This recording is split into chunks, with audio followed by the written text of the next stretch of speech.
A very good morning, everyone. I'm Rima Deuri, a PhD scholar at IIT Bombay Trust Lab. I work under Professor Ankur Kulkarni from the Systems and Control Engineering Group at IIT Bombay, where we are currently focused on understanding trust in multi-agent systems through the lens of game theory. And I am your co-host for the day, Shubham Roy, PhD scholar at IIT Bombay, and I work with Professor Biswanandan Parda on microarchitectural security. We hope you enjoy this event. On behalf of IIT Bombay, we'd like to extend our heartfelt welcome to each and every one of you to this particular event. So, we welcome everyone to the second edition of our annual flagship event, the Trust Summit. Established to the generous contribution of our distinguished alumnus, Dr. Shridhar Shukla, IITB Trust Lab came into existence in September 2022 with a vision to be pioneering force in enhancing the trustworthiness of our digital environment. In fact, last year's inaugural Trust Summit was the platform where IIT Bombay Trust Lab was officially unveiled to the world. Our first year has nothing short of a remarkable journey, filled with significant milestones and noteworthy initiatives. You'll get to hear more about as we proceed to the day. So, without further ado, let's invite Professor Sudarshan, the Deputy Director of IIT Bombay, to deliver the welcome address.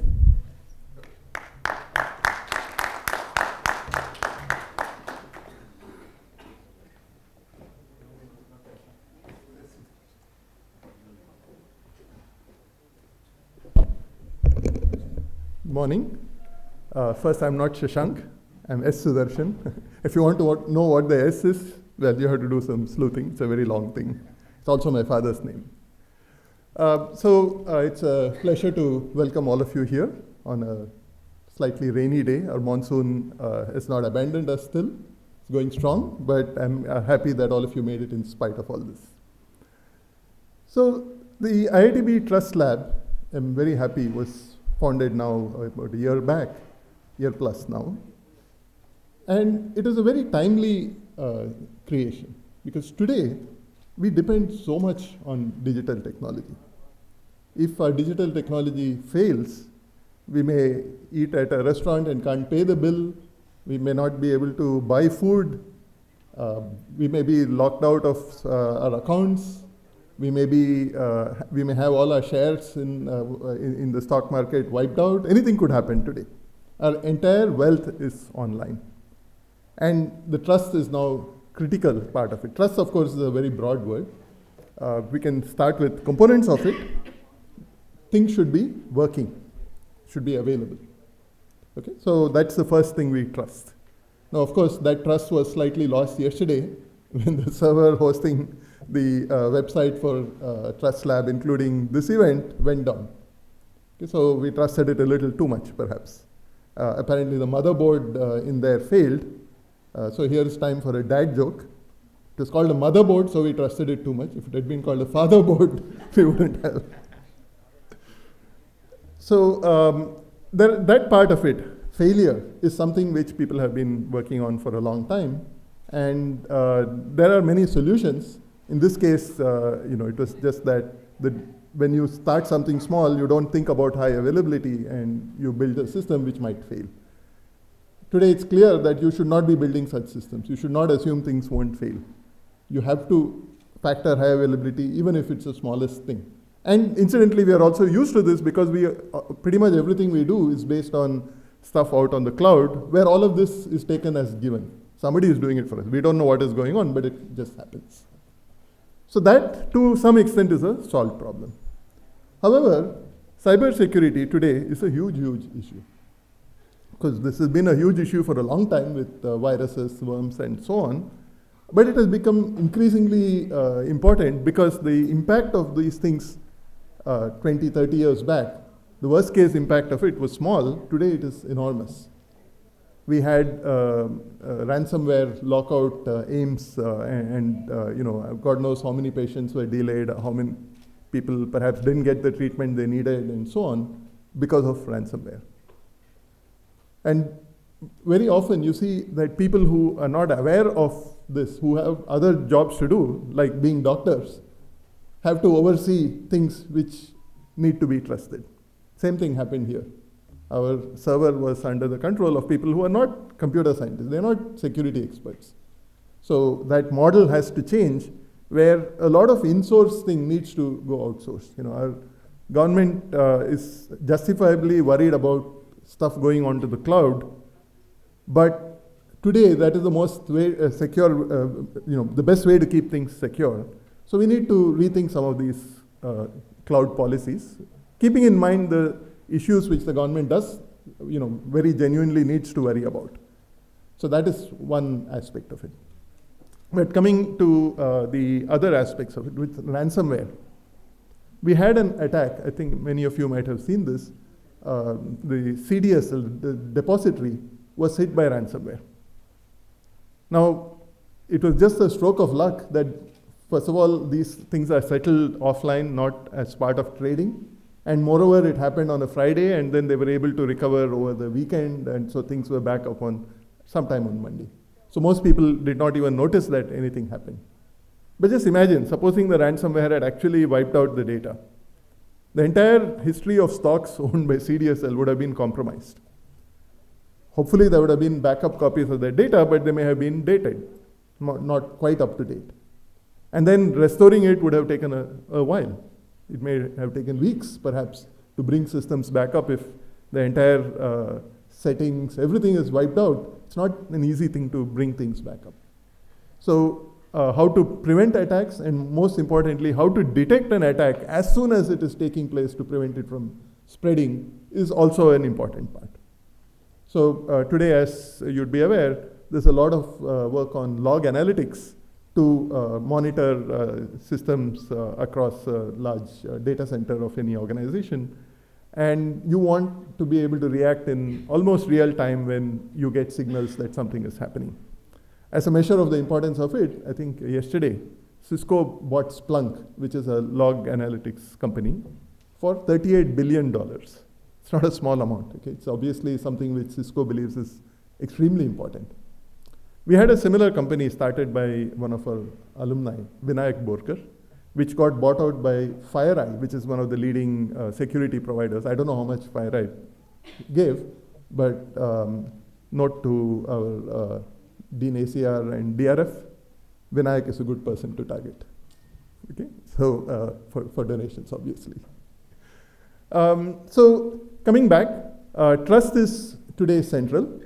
How to go about it? Cyber security is an important part of trust, but trust goes well beyond that. So if, for example, Dr. Shridhar Shukla was first part of Persistent, and later his own companies, GS Labs and other companies. And the reason people did business with, whether it is Persistent or GS Labs and so on, is the trust that they have in the people behind it. They know that these are dependable people. They will do a good job, and they will not leave you high and dry. So that trust is critical to the success of companies. Trust, in fact, if you go broader, is critical to the existence of civilization.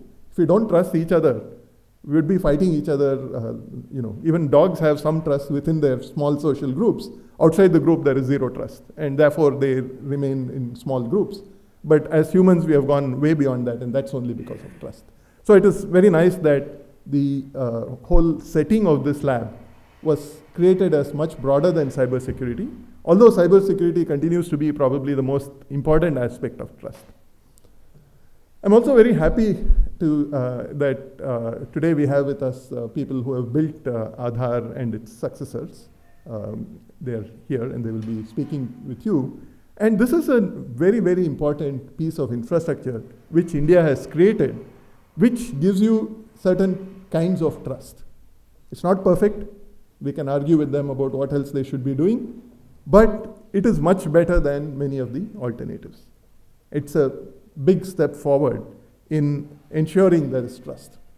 It's a big step forward from giving Xerox copies of your PAN card and various other cards, including Aadhaar card, as KYC. Okay?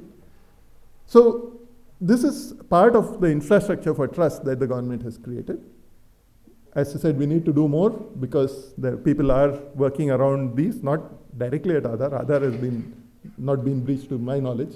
They can tell us more if it has been, or maybe they won't tell us. But the surrounding ecosystem, which depends on not only Aadhaar but other things, there are a lot of challenges there. Every day we see stories of people whose bank accounts got wiped out because they trusted somebody with a PIN, or because somebody did a SIM swap, took away their SIM, etc., etc. So we are putting all our trust in one thing, which is maybe your SIM card or your, pretty much SIM card, your mobile number. We are putting way too much trust in that. So maybe we should step back and see, what should we be doing different so that a simple thing like somebody getting your SIM card will not cause you to lose all your money in the bank. There are solutions, it's not unknown. People have been working on this. But this is something as a country we need to think more about, because what happens is to the small guy. The small guy cannot fight back. Small guy can go to RBI and so on. Maybe RBI will help him, but there's a limit. If you have hundreds of thousands of small guys getting swindled every month, what can RBI do? So keeping this in mind, the fact that there is an asymmetry, and this, by the way, is a universal thing. Credit card companies in the US were completely careless about protecting credit cards. For them, somebody abusing a credit card is a 0.0001% of their profits. It doesn't matter. But for the guy whose credit card got used and who's now supposed to pay it back to the company until, is guilty until proved innocent. So the trust is reversed here. So we have to keep the interests of the small guy in mind, rather than just the interests of the big guys.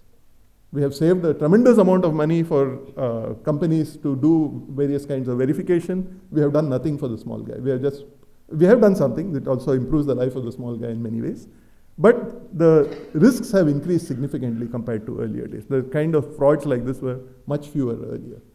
So I think it is part of Trust Lab's mandate to also be thinking of who is impacted and how to improve the system so that their trust in the system will increase and their risk will decrease. That's also more important, the risk part of it. You may blindly trust and then be left hanging because you didn't realize there are risks. So risk is the other side of trust, which you may not be aware of. So that is something which Trust Lab also needs to focus on. So, I think we are at a very interesting juncture. There have been a number of technological leaps which have completely transformed our society in ways which we couldn't have imagined 5 years back, such as UPI, eKYC, and so many other things. Now, we need to ensure that these things are kept secure and also address the next generation of challenges, because this kind of cyber security attacks are all over. There are governments doing it. We know that. We have to pretty much assume that our phones are hacked by somebody. Okay, we trust Google with all our passwords. If you use Google Password Manager, Google can log into any of our accounts perhaps and do whatever they want. So that kind of trust we have in an entity is critical for how we are able to live our lives. Of course, that entity so far has hopefully lived up to the trust, but it's not a good thing to trust any one entity. The risk is there. It may have been infiltrated, which we don't know about. It has not affected us so far. One day it might. So how to have architectural designs which will keep things secure. Again, there's a lot of scope for research here, but I feel in some of these cases the research has been done, but bringing it out and making it usable and cheap and so on are the systems sort of issues which need to be worked on. Of course, there are other research challenges out there, and you will be seeing some of those, whether it's theoretical or practical. And I think IIT Bombay is placed in a good position to contribute to this overall system. This requires not only people whose core area is trust, but also people whose core area, like me, is databases, because Splunk is basically doing data analytics. It's a platform for data analytics. It requires people with skills in program analysis to be able to check if a program is doing what you think it's doing or something else. It requires people with data analytics and artificial intelligence skills to be able to analyze what is going on and make sense out of the huge amounts of data and the noise that is in there. So this is something which spans many areas, not just if you think security, you'd have thought in the past of just cryptography and maybe people who work in antivirus and such things, right? And of course, OS security, network and OS security. So those are still important, but today it is much broader than that. It needs to involve all of systems as well as AI and other areas. So, I hope that as IITB, we will be able to contribute to this through Trust Lab, and I'm very thankful that Shridhar trusted us to, with his funds to create this lab, and is helping us also in many other ways to take this agenda forward. And this is great, not just for IIT, but I hope it will serve the nation very well. Thank you.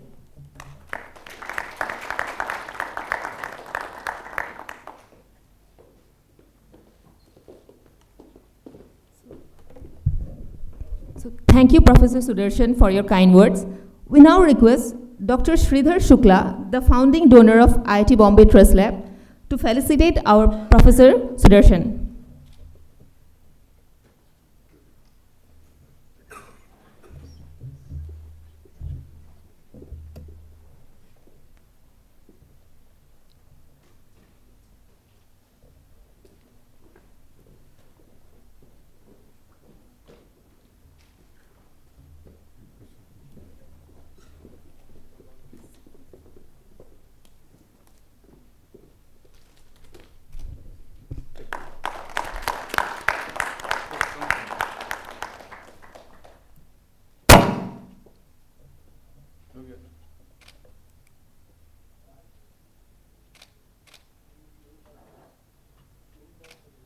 You guys are turning me into a guest.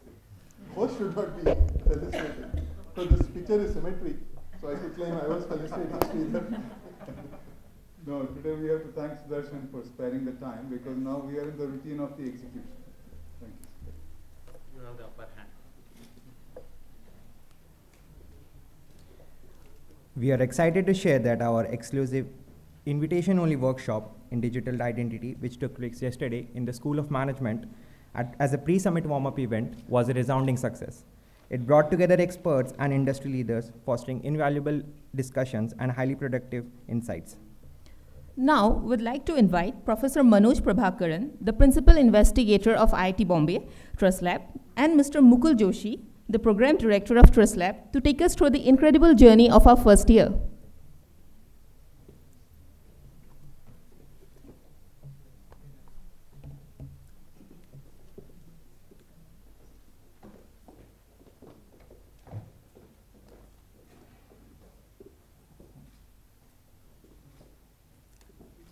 Thanks everyone for coming, and thanks Professor Sudarshan for getting us started. So, okay, I'll try to give you a quick, Mukul and I will try to go over a quick summary of what we managed to do in 1 year, which actually was a lot more than what we were expecting to be able to do. So next.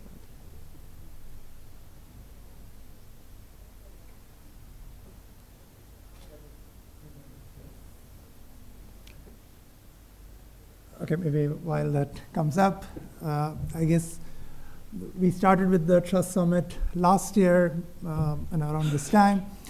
And at that time, we didn't even have any staff, right? And we, right after that, we hired Mukul, and Mukul hired a team. So now we have a functioning Trust Lab staff office.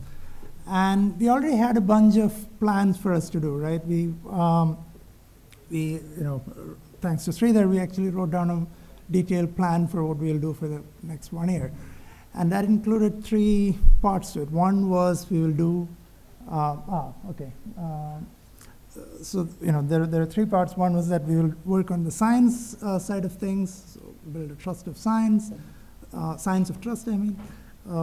Work on technology, building technology that can be used in practice by industry and others.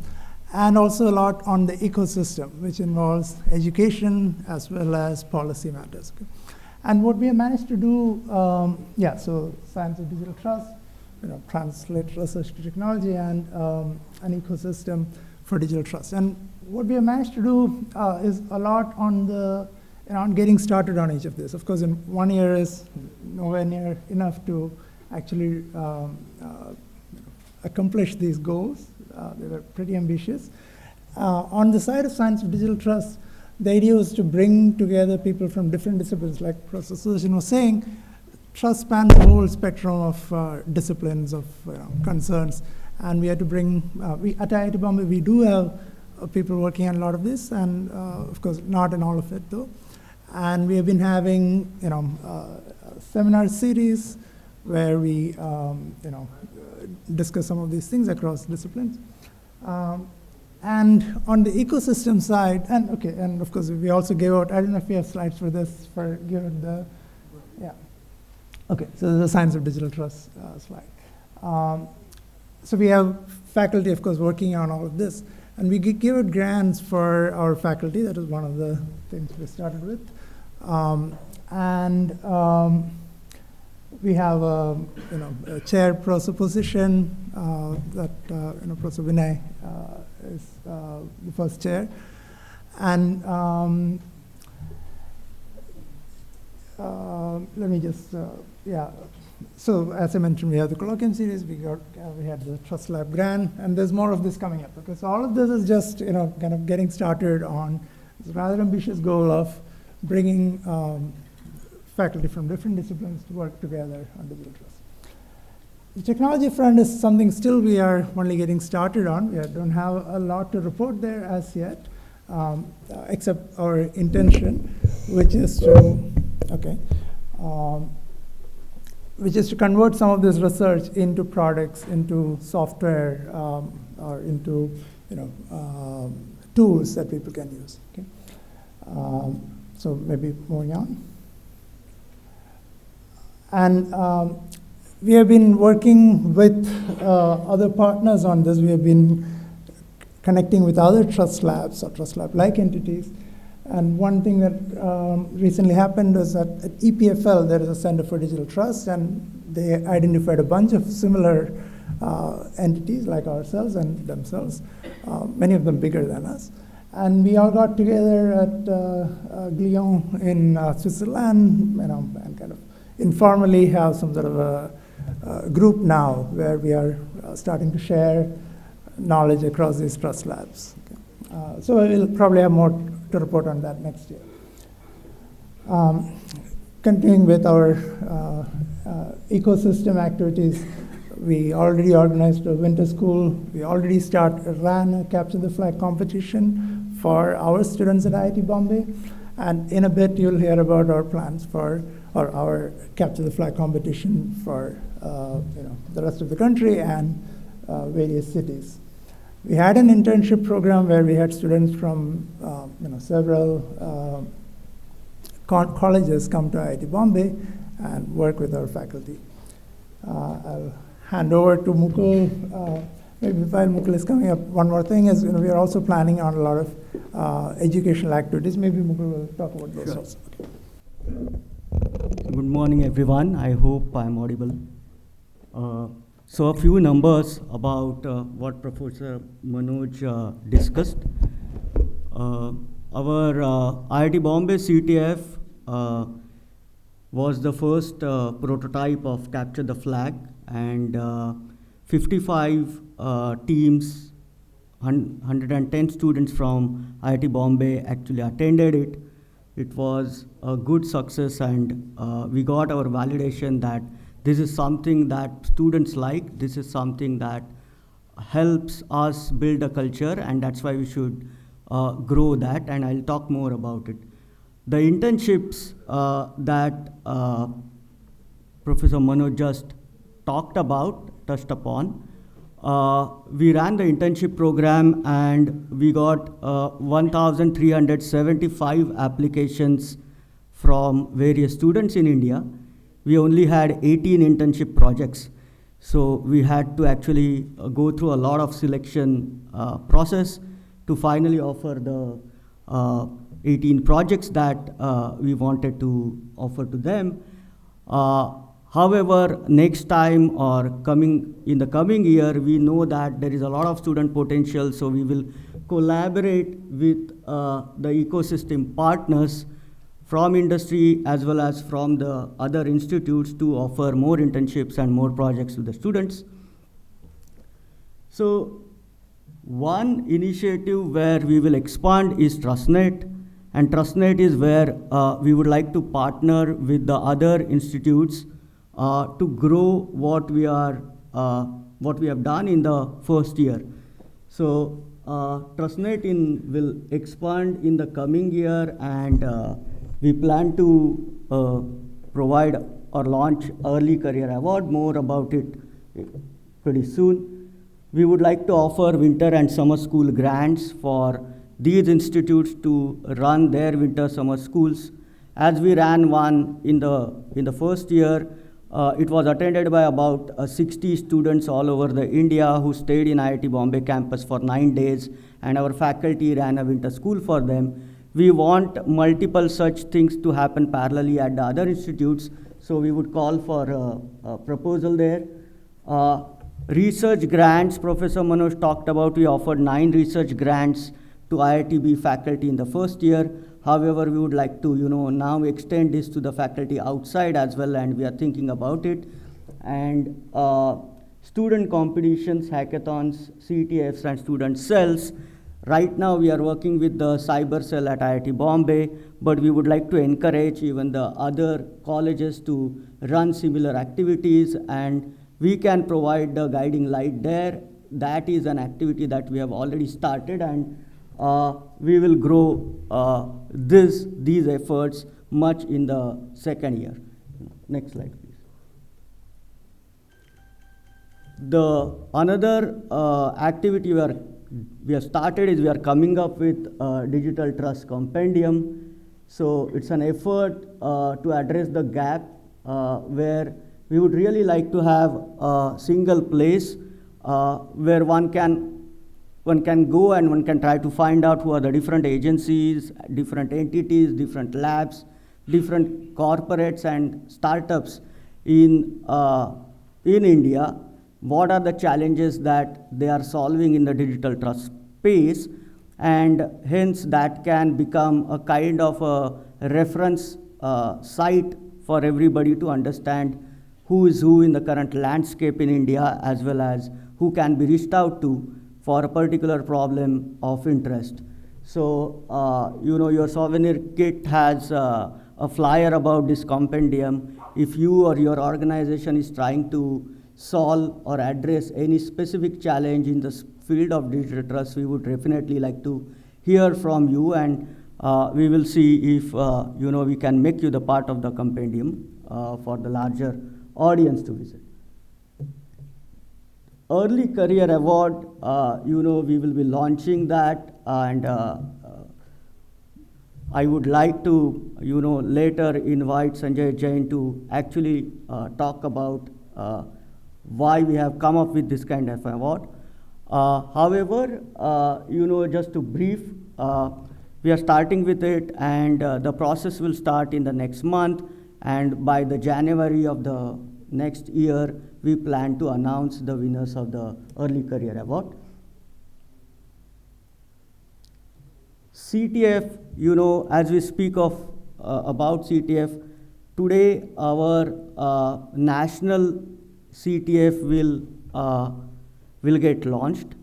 So it is India-wide 855 teams have registered for today's online CTF, that is round 1. The round 2 will happen at IIT. So, we will select 30 to 50 students or teams from this round 1. They will come to IIT campus in October, and they will play the CTF offline here. So this is another annual event that we want to run for our students. However, we just don't want to stop at it, by making it once a year. We plan to go to different cities and run it locally for the colleges and for the students there. And as an effort there, we are already planning an event in Pune and in Hyderabad in December-January timeframe. We are thankful to HSBC. HSBC has agreed to sponsor this, Pune and Hyderabad event both. So we'll be having local events in various cities, the CTFs, in the coming year, starting it with Pune and Hyderabad. However, the grand event gets launched today at at this Trust Summit, and it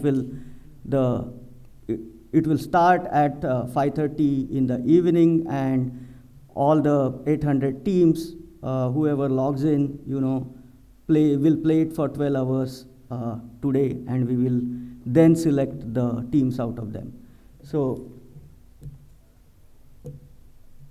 we will definitely do more industry collaboration. The first year went into setting up all the processes and all the ideas that we wanted to try out. Yesterday we had our first workshop, which was an invite-only closed workshop on digital identity, and we had participation from academia, research, industry, everyone. So we plan to do more of these for various areas related to digital trust. Some of the ideas is to have a workshop on crypto, have a workshop on hardware security, where we would collaborate with the industry players as well as startups in this space. So we will have more industry collaboration in the coming year. I just talked about expanding the workshops. Next slide. Yeah. So can you move to the CTF one?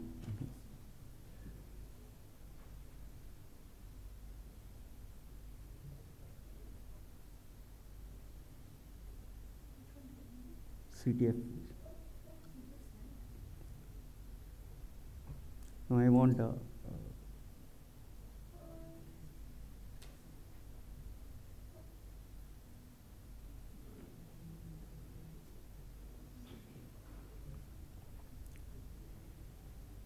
so the CTF, is getting launched today, and we now have also the Trust Lab logo for our CTF. I would like to invite Shridhar to the stage, to unveil the CTF logo and to talk a bit about the CTF getting launched. So.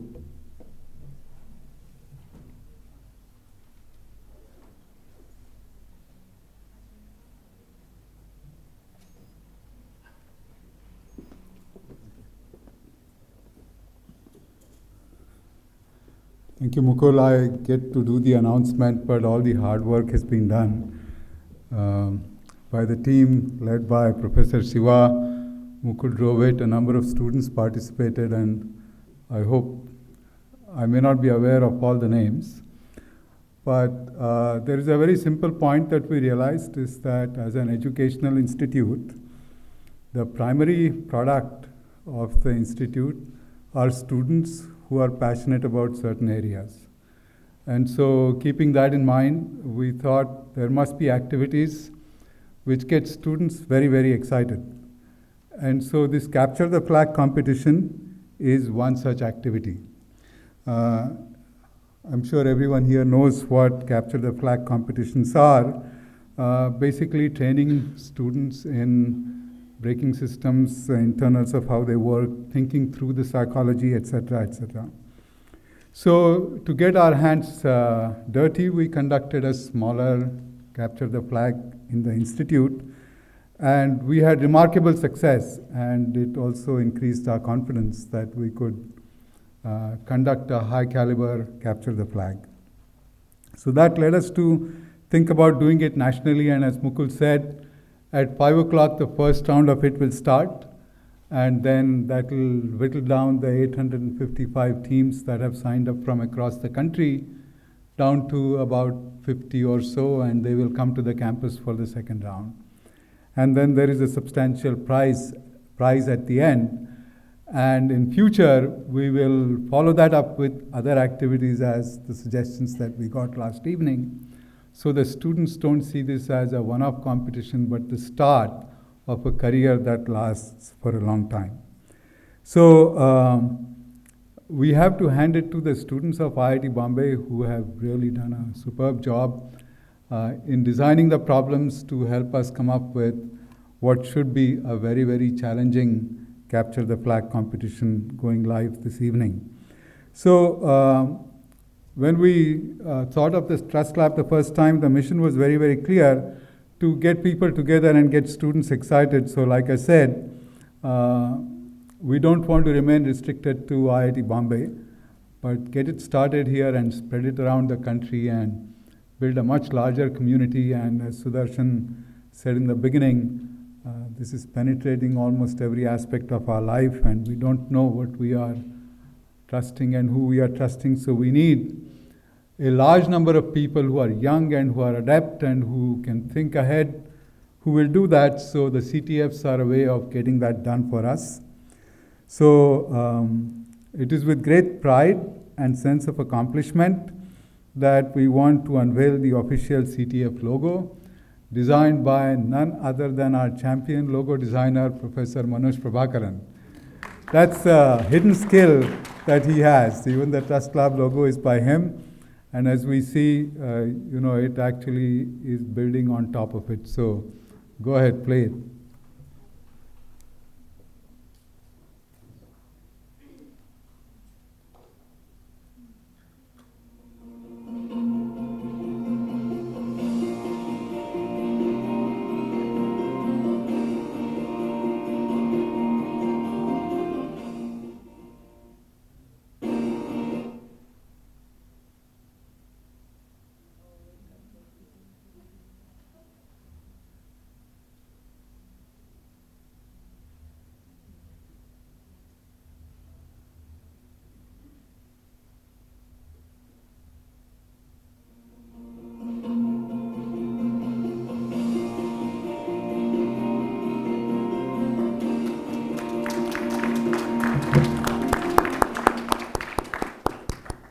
Don't forget to notice the red color and the hash mark there. And so thank you, Manoj, for designing this. Thanks a lot. All the best to the CTF participants and the people who are conducting it, because nothing can break. Thank you, Shridhar. I'd like to call upon Sanjay here on the stage. Sanjay Jain is one of our advisors at Trust Lab, and would like him to speak about this early career award.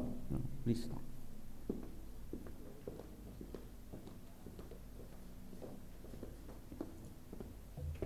Thanks, Mukul. So I think the key, point is that as Trust Lab, we want to promote a culture of excellence around the country, not just at IIT Bombay, but in all of the institutes around, so that young faculty are motivated and supported in their efforts to bring about excellence in the student community and to bring about research around trust. And so with that in mind, an award has been instituted. We'll be making a formal announcement shortly with all the details on how to apply and so on. So this is for faculty members around the country who are early in their careers. I think it's under 40. We'll be offering it to 2 individuals who will then be able to use that award and continue with their work. It's just a recognition of their work. It carries a cash prize of around 3 lakh rupees, and that's something which we believe should be a good motivation for getting more and more people recognized. I think more than the cash award, it's also about the recognition and being a part of the extended community. And so from that perspective, very, very excited that Trust Lab is doing this so that we can actually have many young people around the country become a part of this and contribute to increasing trust in society. So with, thanks, the Trust Lab team for making this happen.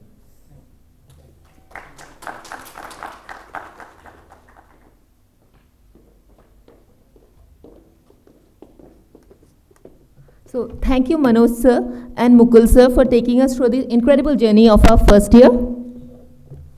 I would also like to thank Dr. Shukla for his kind words and being inspiration for us. And a big thank you to Sanjay sir as well. We truly appreciate your presence here. So we would like to extend our heartiest gratitude to our event sponsor, CrowdStrike, who has redefined security with the world's most advanced cloud-native platform. They protect and empower the people, processes, and technologies that drive modern enterprises. We have a dedicated sponsor session after this, after some time.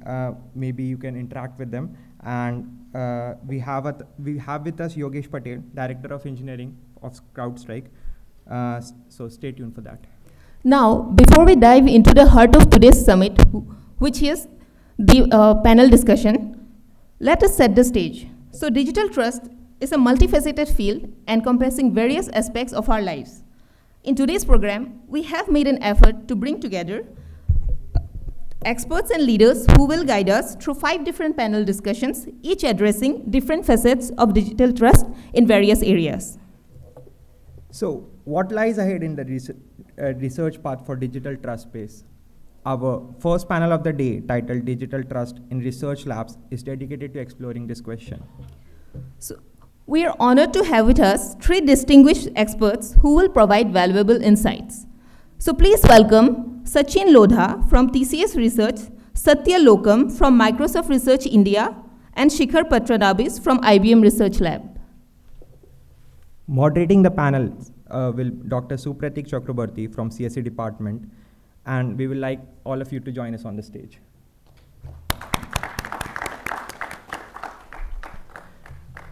Professor Supratik Chakraborty is the Bajaj Group Chair Professor in the Department of Computer Science and Engineering. And he's also the Principal Investigator in the Center for Formal Design and Verification Software. He is a Fellow of Indian National Academy of Engineering and a distinguished member of ACM. Supratik currently serves as a Vice President of ACM India Council.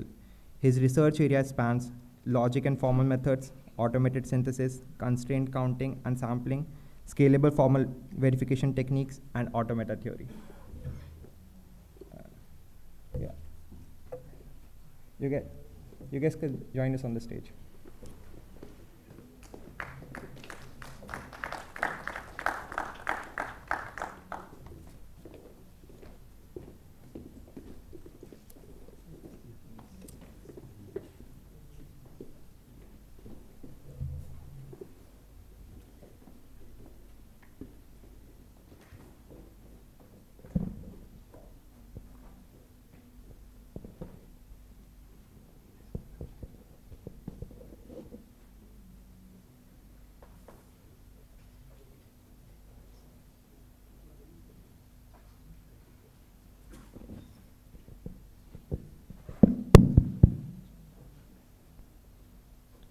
Okay, good morning, everybody. So we start off this event with this panel discussion on something that that's kind of at the heart of what we are here today.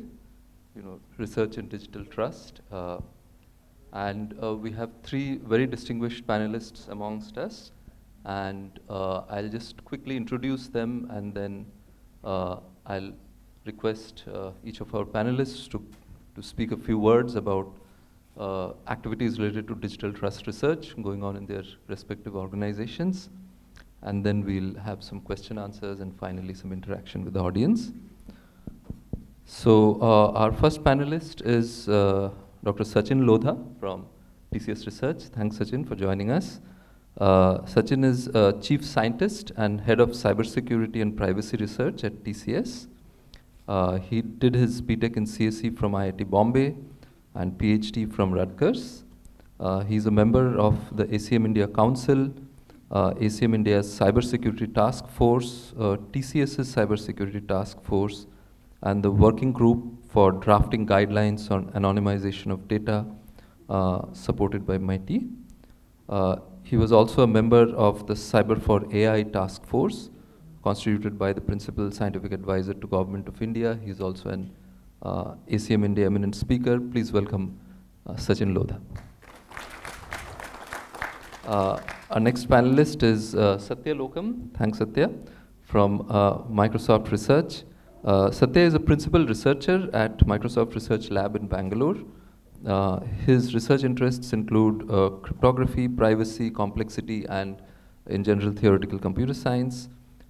Before joining Microsoft Research, he was a faculty member at University of Michigan, Ann Arbor, He received his PhD from University of Chicago and held postdoctoral positions at University of Toronto and the Institute for Advanced Studies at Princeton.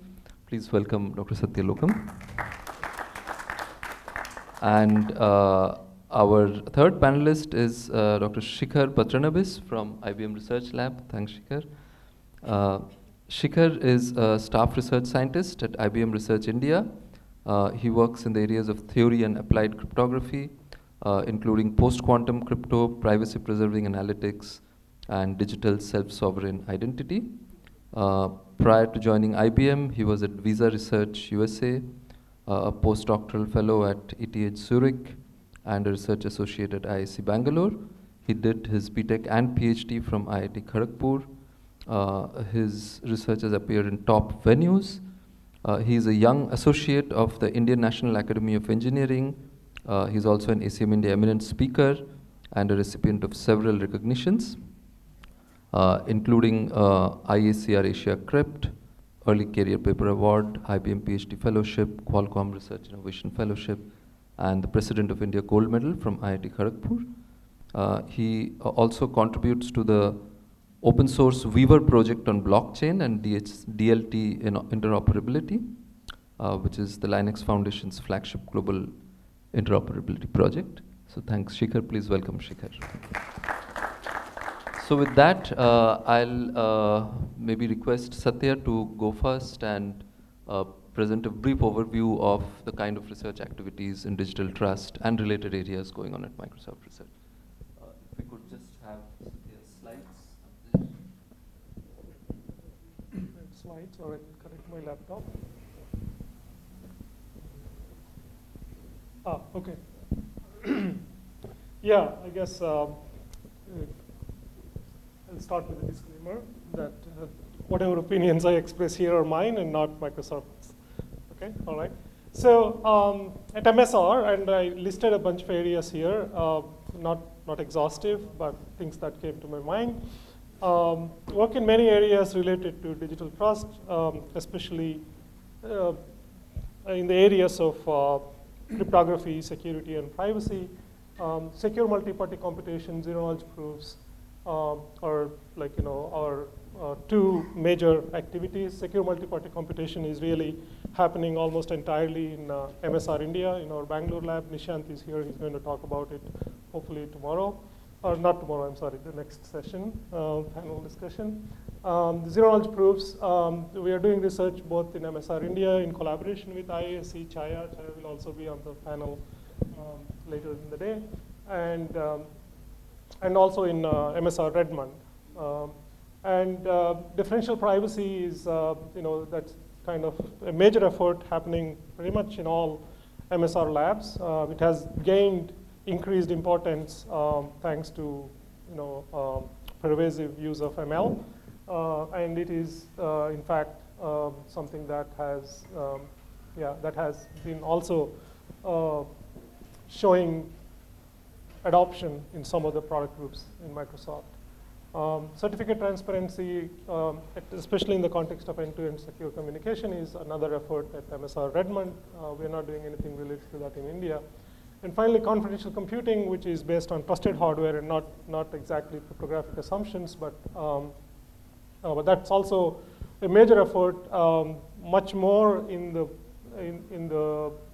Azure and product-related efforts, more recently, including in the use in ML pipelines. Okay? All of these efforts related to cryptography, security, and privacy have been, reimagined in the context of ML pipelines because of their pervasive use, and we'll talk a little bit about that as time permits. Okay. But there are also other areas which I'm not going to talk about because I don't really know much about, but a lot of my colleagues are also working on other ML-related issues concerned with digital trust, such as fairness, robustness, alignment, and so on. So I'll spend maybe 1 minute on one of these things. Like I said, secure multi-party computation, zero-knowledge proofs are covered elsewhere, but confidential computing is something that Supratik said, I should spend minute or two on one of the projects. So I'm going to spend time on this. Next slide, please. So conventional clean rooms are actually based on trusted hardware, like I said before, and they create a vaulted environment. It's called trusted execution environment. Unlike in cryptography, the assumption here is that the processes that manufactured the hardware create an environment that is protected from external influences, and it has well-defined ingress and egress protocols, as well as what we call sandboxing. So these are not mathematical assumptions, but hardware-related, as well as software security primitives, such as Linux software security primitives that are used to create a sandboxed environment. And these confidential clean rooms can be used, for example, to do privacy-preserving inference. I will probably not spend, next slide, please. Let's skip 1 or 2 slides because we are running out of time, maybe.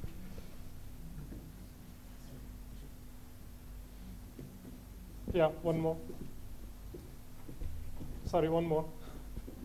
Yeah, okay, so this I want to highlight. Confidential clean rooms have been actually partly motivated, but also partly influential in the context of India, in an ecosystem called DEPA. DEPA stands for Data Empowerment and Protection Architecture. And this is a framework that has been defined for consent-based data sharing for various services. And our focus has been on financial services. So when a user applies for a loan, for example, they share a lot of personal financial data, and this data, first of all, has to be shared only with the user's consent. And there is an entire ecosystem called account aggregators. And account aggregators are consent managers that facilitate sharing of data from users from their devices. For example, the consent can go from their devices, but then it allows encrypted data transfer from their bank, for example, to a loan processing company, okay? And the secure exchange of data or secure transfer of data from a user's financial bank to a financial services company can be done in a, first of all, consent-based, and secondly, this data comes with a user-defined policy, a user-defined preferences as to how long this data is allowed to be used and what purposes this data could be used for. And today, these policies, user-defined policies, are enforced through processes and legal contracts. And what confidential clean rooms allow you to do is to automate this process and automatically enforce the expectations that the user has on the data that is expressed in their consent. And again, I emphasize that these are based on trusted hardware. So you need trusted hardware execution environments that are supported in the cloud that uses this. So we have been working with this organization called Sahamati, which is an alliance, industrial alliance, including account aggregators and various fintech companies. And we have defined confidential clean rooms for the purposes of cash flow-based lending and something called OCEN, Open Credit Enablement Network. And because of this, user-controlled, consent-based data exchange is possible, the credit market has been opened up, or will be opened up, hopefully, because of the additional security guarantees that we have. Okay, I'll stop there with a commercial break. Next slide, please. So we are hiring at Microsoft Research, and one more slide. At every level, especially related to research, both full-time research positions, postdoctoral positions, interns, and research fellows. So please go to that website and talk to us. Thanks. Thanks, Satya. If anybody has any questions, we'll take it up in the audience question answer sessions. Please note your points down. So I'd now like to request Sachin to speak something about digital research activities at TCS Research. Hello, yeah, thanks.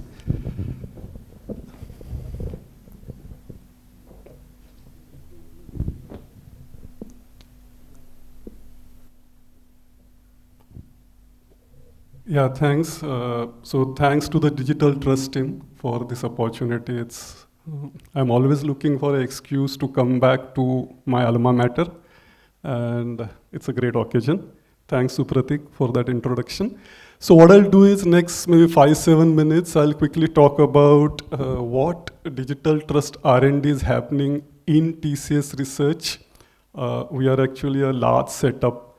There are 12 different research areas. So Professor Sudarshan and Shridhar both mentioned about it being sort of more holistic, wider, cross-discipline.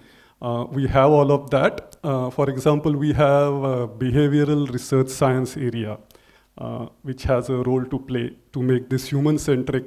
I'll talk about work happening in largely cybersecurity and privacy research, but has a lot of implications for digital trust. And of course, there are popular data decision sciences, deep learning areas who have a lot to contribute to. So can we go to the next slide, please? My slides have animation, but you can finish the animation. Stop there, yeah. So we, from digital trust perspective, these are 6 different focus areas that we have. And as you can imagine, they all are quite pertinent, all of them are actually quite latest digital tech or a trend. And Professor Sudarshan in opening address talked about, the uncertainty that comes with all of this, because there are a lot of unknown unknowns with any new thing that comes up. And whenever there are unknown unknowns, the trust is little in danger, So each of them, we have a focused mission statement, okay? So I'll just quickly tell you in 2-3 lines each, and then I have more detailed slides on privacy work that I wanted to describe, and it's just coincidence that Satya also talked about privacy. You can see that the impact DPDP Act had on all of us. For AI, so internally as TCS team, it's a larger collaboration. We are building a trusty platform that can actually quantify and certify trustworthiness of AI. So we had an internal launch, and it is being used to test the AI that TCS is developing, that will go as a part of our product or platforms. We are hoping that we'll be able to mature it and probably take it to market in a short while, okay? So that's the agenda there. It's a very, very difficult problem. Trust has lots of aspects. Again, I want to allude to Professor Sudarshan's address. He mentioned about some of them, and really, it's a very, very wide and deep concept, and there are a lot of aspects to it. So we are in particular looking at fairness, explainability, privacy, resiliency, these aspects. On the blockchain side, there is a very interesting work happening, and my colleague Ganesh is here, who leads this research. So if you want to discuss more, we are around. The work here is looking at how to make smart contracts more resilient and reliable. Okay, because smart contract is the brain of a blockchain, and you want to make sure that it's all right. So that's the focus there. On the cloud, again, we know security is typically triad of confidentiality, integrity, and availability. Cloud is great from availability standpoint, but what about confidentiality and integrity of data and applications in the cloud? So there is a lot of work happening there, and I know we have a great panel coming up later talking about deep cryptotech.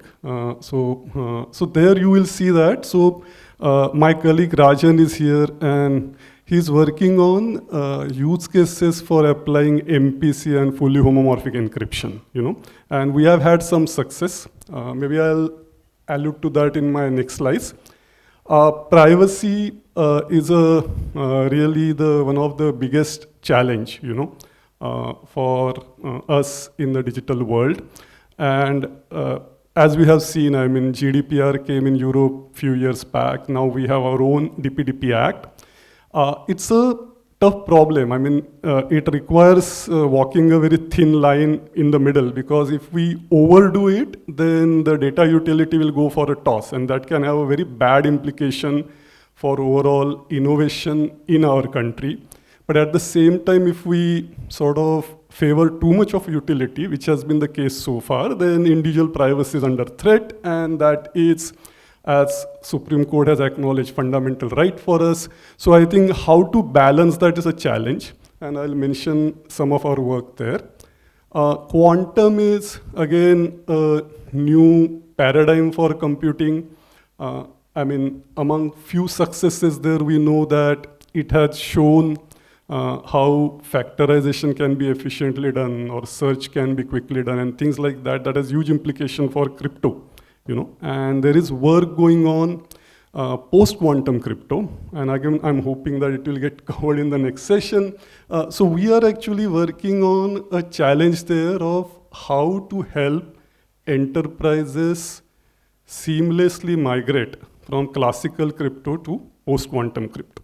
Okay, so we are not looking at crypto algorithm per se. I mean, that certainly is area of interest, but how to sort of make sure that future applications basically have post-quantum crypto. And last but not the least, human aspect is very critical in the overall trust. Actually, the whole initiative is aimed at building trust, with humans. But we have our weaknesses. We may behave like rational beings, but we are not. We are fairly irrational, and we are very vulnerable. So how do we help humans, as a part of this overall equation has been a focus. And I'm very glad to share here that one of my colleagues, he's actually looking at human aspects as a part of his PhD work at IIT Bombay.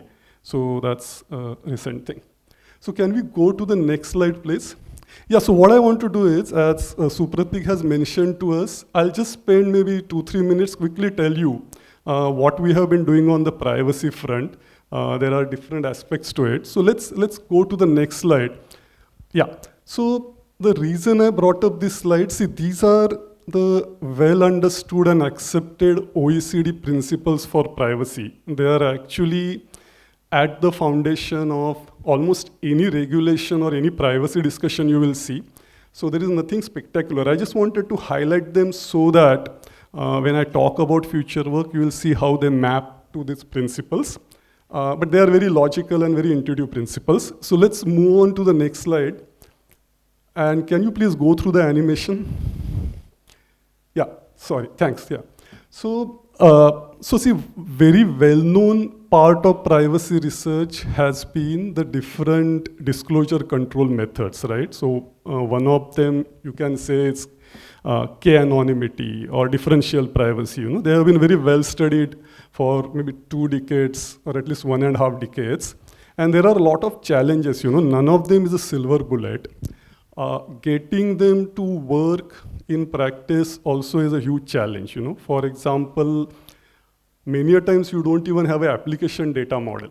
Regulatory data models are also very fuzzy, and mapping them and getting it right is tricky. Getting it to work at a scale of data that you see in practice. You imagine Aadhaar data, 140 crore people, and the kind of data. Quadratic algorithms also won't scale. Okay, so you need something more efficient.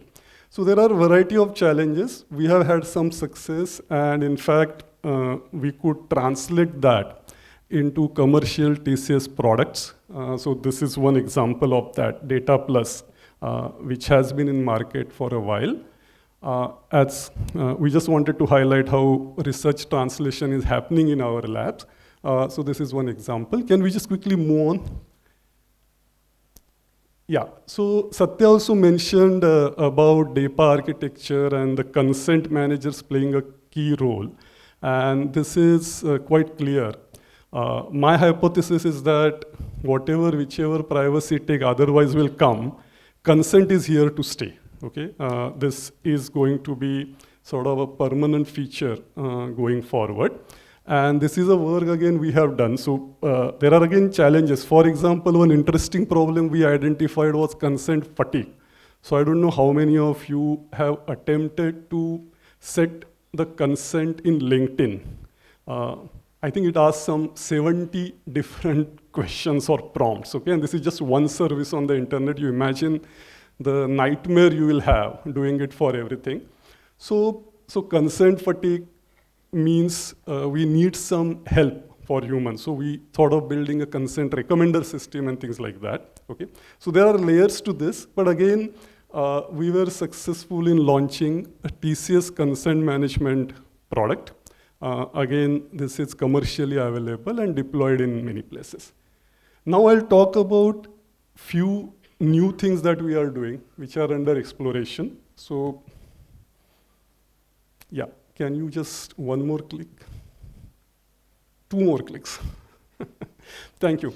So this is privacy by design. This is a little more holistic approach to privacy. And here we are looking at right from code, data, policy, operations, variety of aspects where privacy is required. So I think it was mentioned, right, that we need program analysis. For example, it's what Manoj was saying. Here, we actually applied program analysis to identify data leakage points in a code. And then you can, at the development stage itself, make correction so that the deployed application is more privacy preserving. Or now you have a new data regulations, like data localization is a requirement, you know. Data has to be placed within the national boundary. In the light of that, a global organization, how do I reorganize my data so that it is compliant to data regulations worldwide? So it's a facility location problem with sort of privacy thrown in, you know. How do you solve that? So that's the problem we looked at. Another interesting challenge in a TCS ecosystem is that when we are helping our customers, maybe servicing their customer help desk, a lot of private information gets exposed to us. Right now, the way these tickets are assigned is first come, first serve, or whoever is, greedy algorithm, you know, whoever is available, you assign to him. But then that may lead to more exposure to certain people. So it's an assignment problem with privacy thrown in. So all classical problems, you can see you add privacy layer, becomes very interesting. Last is a very interesting thing where we have applied AI. So the challenge is that every regulation you see, it is actually impacting the privacy policy of organization. They are growing, okay? Post-GDPR, privacy policies grew by about 20%. We as is don't read them, and now they have become longer and complex. So what do you do about it? So we tried to generate automated videos of a policy, a short summary video, which we can easily consume. And we did a lab test. And you realize that, so if you look here, the groups that looked at textual policy, and these are the groups that looked at video policies. The groups that looked at video policies understood the policy better, because when we checked their understanding using question answer, they answered those questions in shorter amount of time and scored well. Okay, so this is another interesting concept. So like this, work is expanding. Just last 2 slides now. Can we go ahead, please? Yeah, so FHE, I don't want to say a lot. We have experts coming in next. But this is a fascinating new tech. It's kind of was quite impossible when it was discovered about 15 years back. Now it is becoming sort of closer to more practical application. And we have done a lot of work and we have found a lot of useful practical scenarios where it can be used. Next slide. Yeah.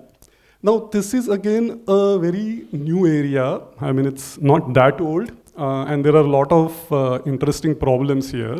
So different entities want to collaborate and let's say do some model learning, right? How do they do without having to share data? That's a very interesting challenge. And initially I used to think that this is a problem only for competing companies, you know, that they don't want to share with each other. But actually this is a problem even intra-company because of data localization requirement. Data cannot be sent across. You can't have it in one central place, right? So how do you make that happen is a very interesting challenge. And there is, I think, a lot of opportunity here too, okay? And just last slide now, and I'll end. So we have number of collaborations. I think that was one point that Supratik wanted us to highlight. Of course, a lot of our colleagues also have collaborated with IIT Bombay in the past and different institutes in the country, but I just highlighted like some of the collaborations we had recently or maybe over years. And each one we were actually looking at a particular slice of trust, okay? With that, I'll pause and maybe we'll continue the discussion. Thank you. Thank you, Sachin. Shikhar, yeah, may I request you to speak about what's going on in IB? Sure.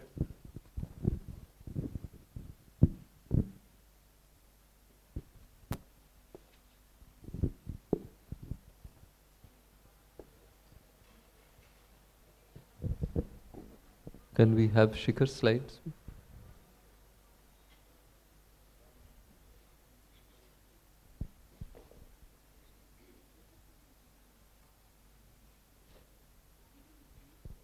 Sorry? Yeah, I think I sent the slides.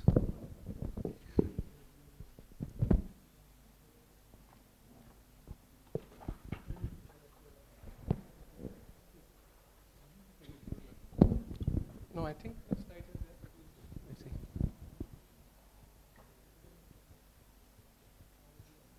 Sure.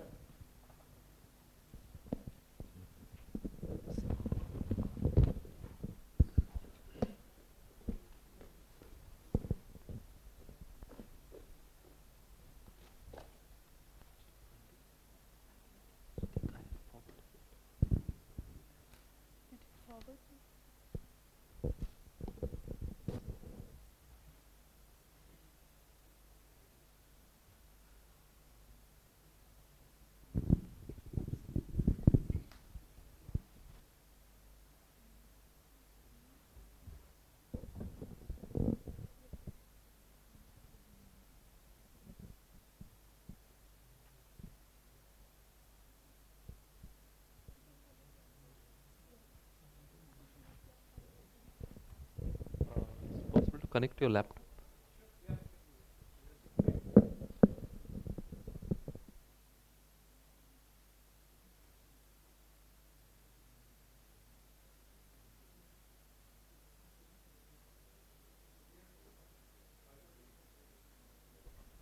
Yeah. Okay. So we have to, yeah, some minor glitch. Yeah, maybe while Shikhar sets up the slides, if there was any comment or question about either Satya's talk, Satya's presentation, or Sachin's presentation, yeah.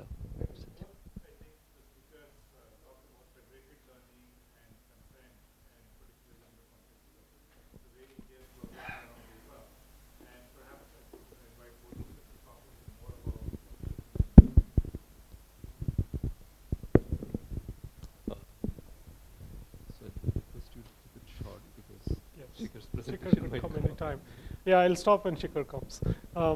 So yeah, I guess with DEPA and Sahamati, I said what we have been, I mean, it's a few years ago, and what we are doing currently is actually running some pilots with some of the startups like Perfios, and actually Perfios is no longer doing a pilot with us, but some other companies, One Money, I think. Yeah. So they're trying, these confidential clean rooms out.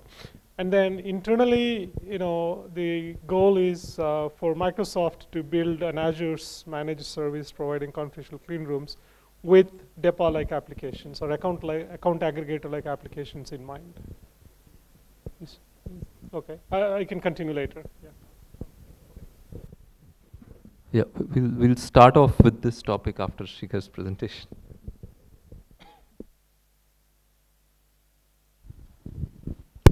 Okay, sorry everybody about the glitch. So yeah, thank you for inviting me. It's both an honor and slightly daunting to be on the same panel as industry veterans as Satya and Sachin, given that I only completed my PhD 4 years earlier. So Yeah, so this is, I'm not very used to giving high-level exec style presentations like this. I mostly watch them given by the senior leadership. So I'll try to do my best. Next slide, please. Yeah, so one thing I wanted to sort of emphasize before I begin is that, IBM research, I think, has this, we have this mode of working where, of course, we want to sort of work on highly ambitious, sort of open-ended projects, and we have a lot of, academic collaborations, and, we write papers and patents. But at the same time, we have this very, very close, we work very closely with our product teams and our consulting teams to actually take the technology that we design and then bring it to the market, to our clients, okay? So this is something that defines a lot of the work that happens. And what I'll try to do today is give you an overview of the security research that's happening across IBM, across all the various locations, and then maybe take a slightly deeper dive into one of the areas that we are focusing on in the India Research Lab. Next slide, please.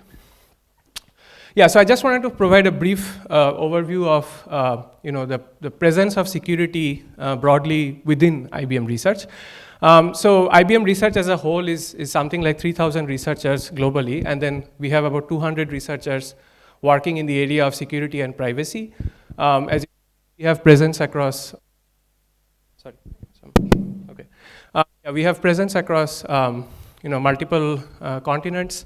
I personally am based out of the Bangalore Research Lab. We have another location in India, which is, I think this should be updated now because we moved to Gurgaon recently. So as you can see, we have a small but a very, very focused team globally that works on various aspects of digital trust, privacy, and security. Next slide, please. Yeah, so this is sort of a one-slide overview of the entire spectrum of security research that we sort of have across all the labs in IBM.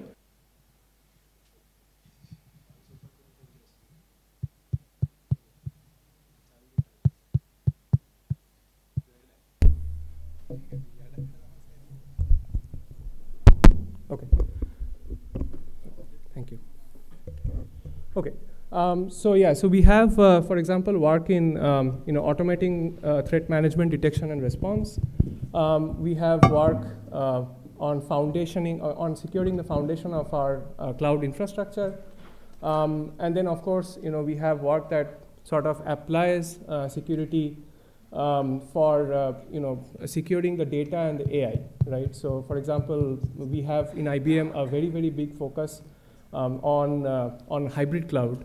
And that brings with it a lot of challenges related to securing the data. And I believe we heard a little bit in both in Satya's talk and in Sachin's talk the importance of maintaining the privacy of the data.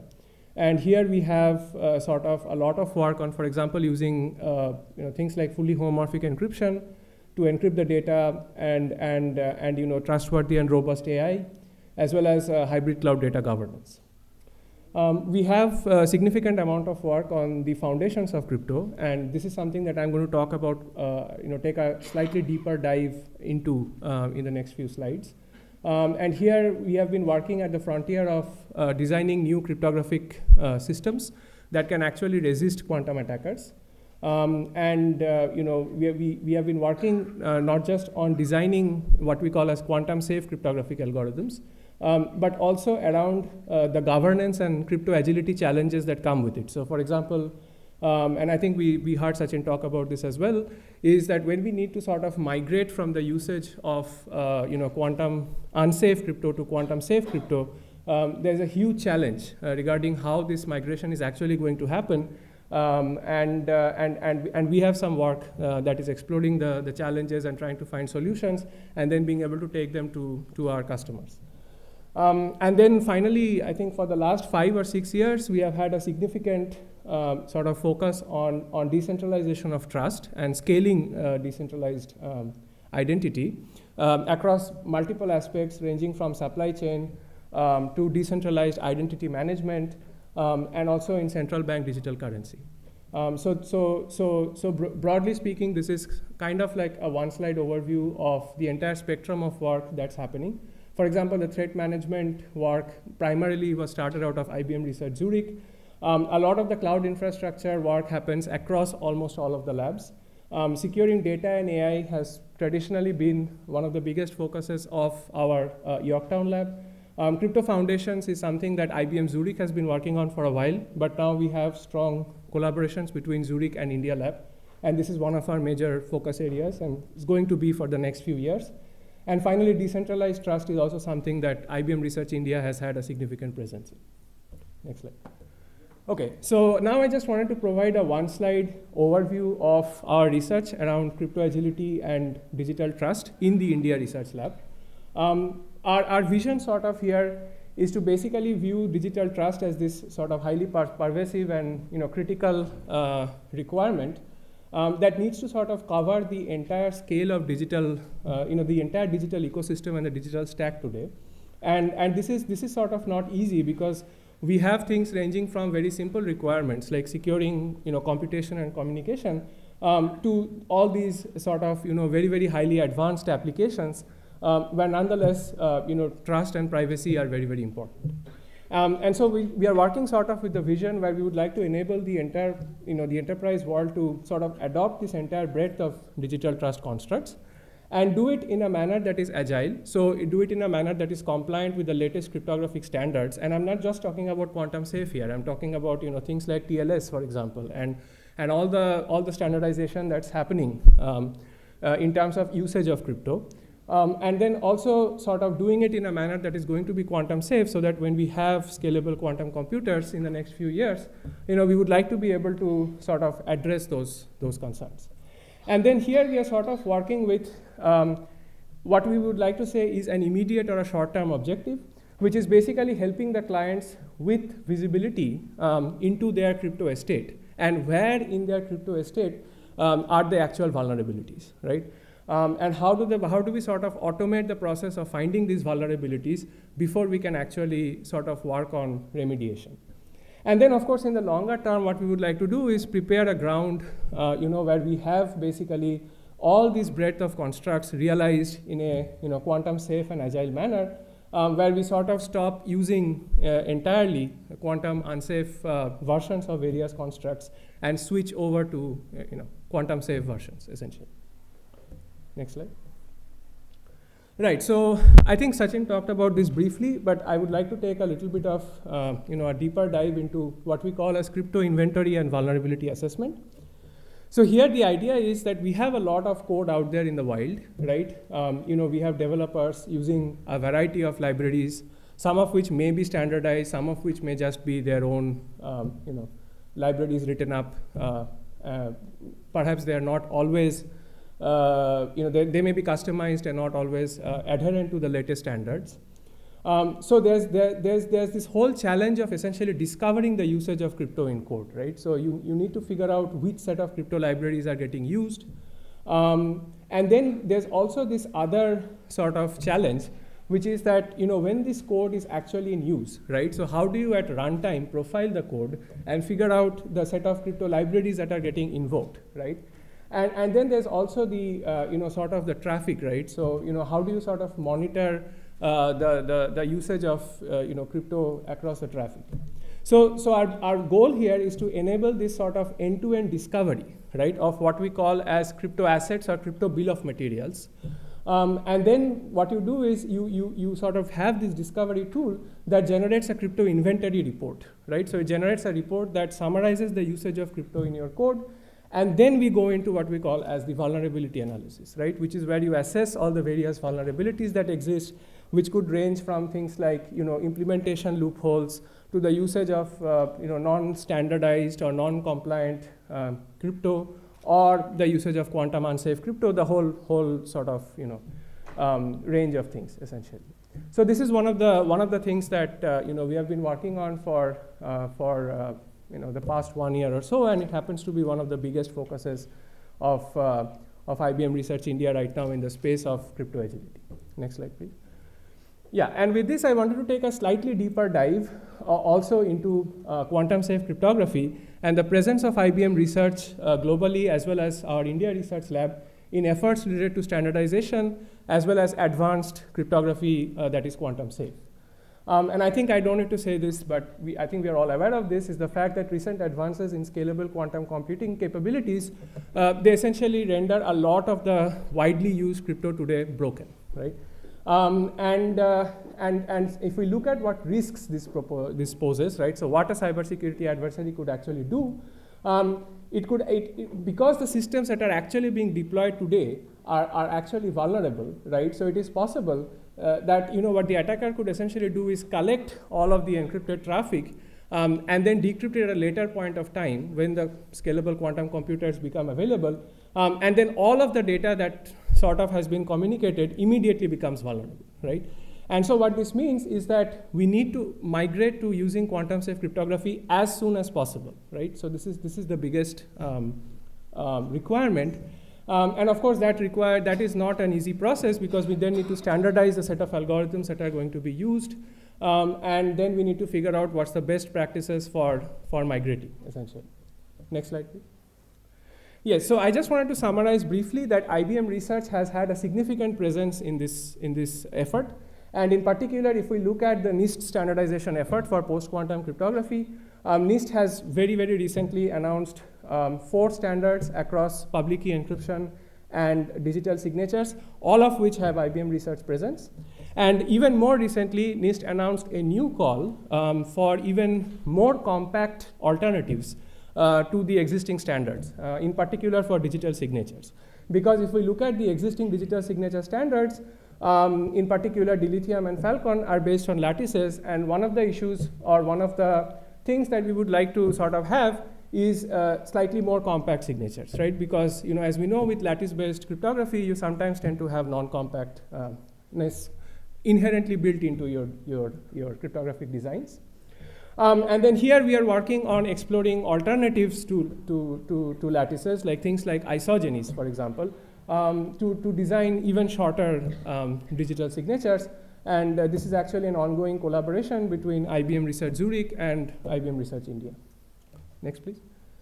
And then I just wanted to briefly summarize, what's next, right? And here we really get into this sort of really, advanced stuff that we would like to do in a quantum safe manner.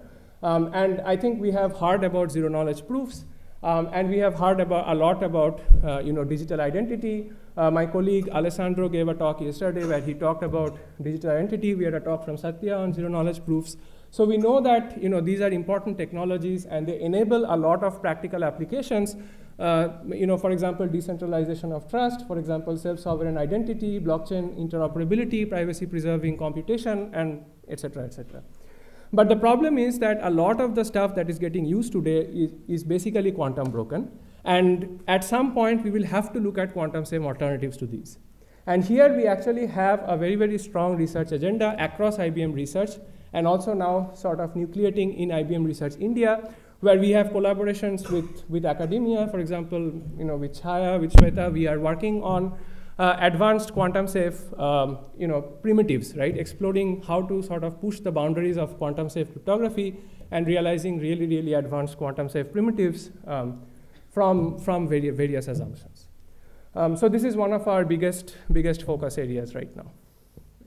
And this is sort of the last slide, and I'll not go into too many details of this, but I just wanted to sort of throw it out there that we have actually been doing quite a lot of work on blockchain interoperability and privacy-preserving analytics.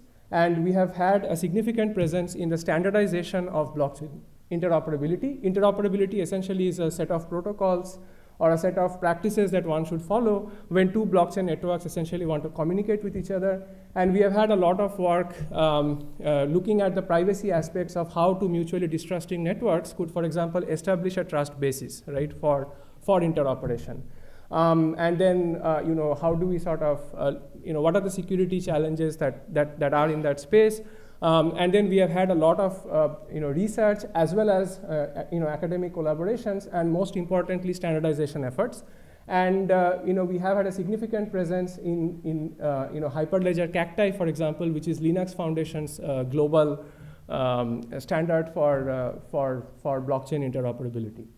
So yeah, that's all I had, and maybe, yeah. So I just wanted to mention that we very recently celebrated 25 years of IBM Research India. We actually had an event, Science for Scale, where we actually had a lot of the people here attending. It was a very sort of nice event. So yeah, thanks again for the opportunity to talk, and yeah, let's take the discussion forward. Thank you. Thank you, Shikhar. Okay, so we saw privacy figuring quite prominently in all of the presentations, and DEPA in particular. And so, as Sanjay had already asked, maybe I'll let Satya continue with that to address his question. I'll quickly complete my answer, but I'll postpone my response to privacy because that's going to be a longer answer. Okay. So yeah, coming back to DEPA, so we, like I said, we started working with Sahmati and a couple of startups a couple of years ago.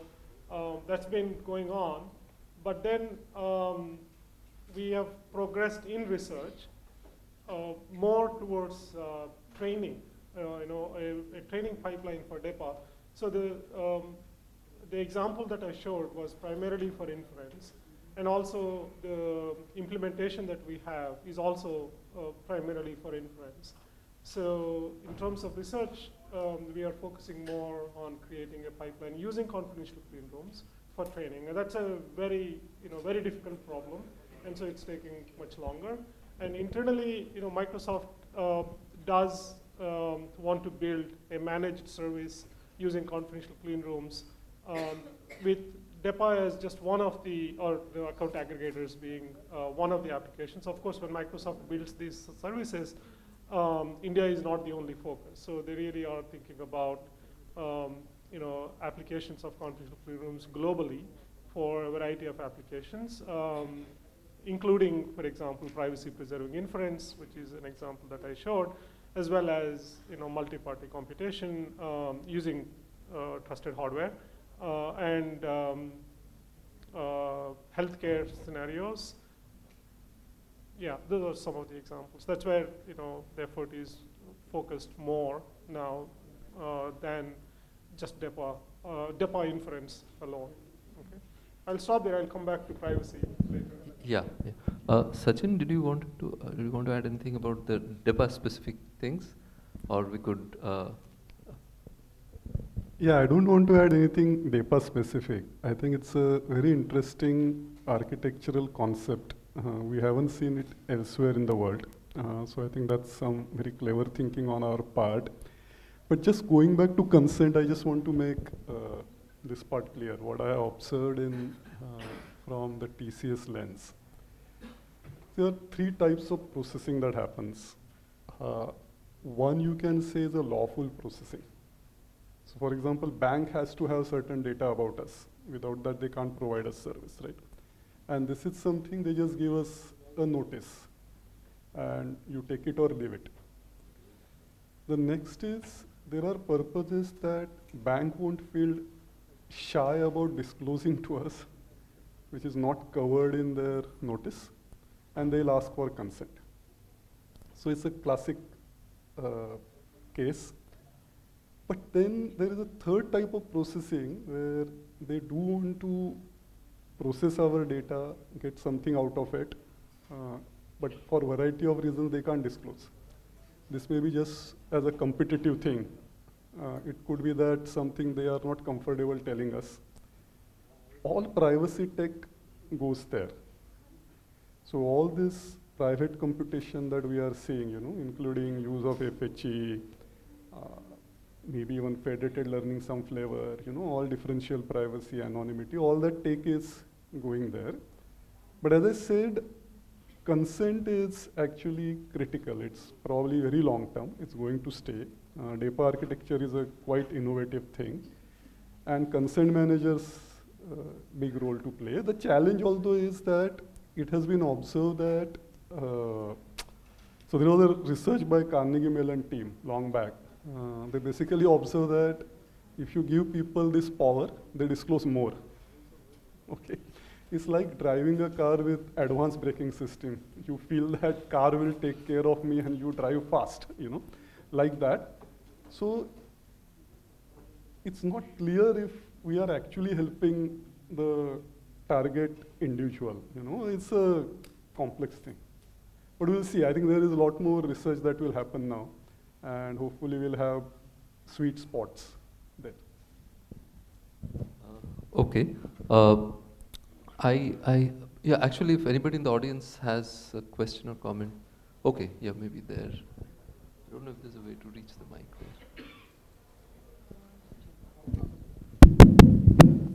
My question is for Sachin. Sachin, in your deck, in your presentation, I saw one slide where you spoke about there are some research happening on the weakest link, that is the human.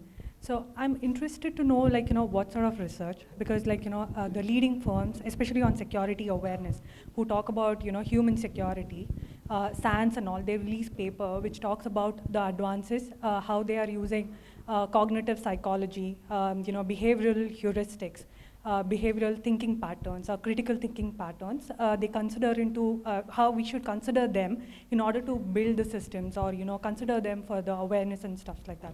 So I want to understand if those kind of lens have been used for research on the human security. Yeah, thanks. That's a great question. So a lot of these panels where we have, for example, chief security officers, and we ask them this standard question, how will you invest the $1 you have? Many of them will say that I'll spend on employee education and awareness because it's that critical. See, we have a lot of security control, privacy controls, but finally the buck stops at the humans, so you have to get it right.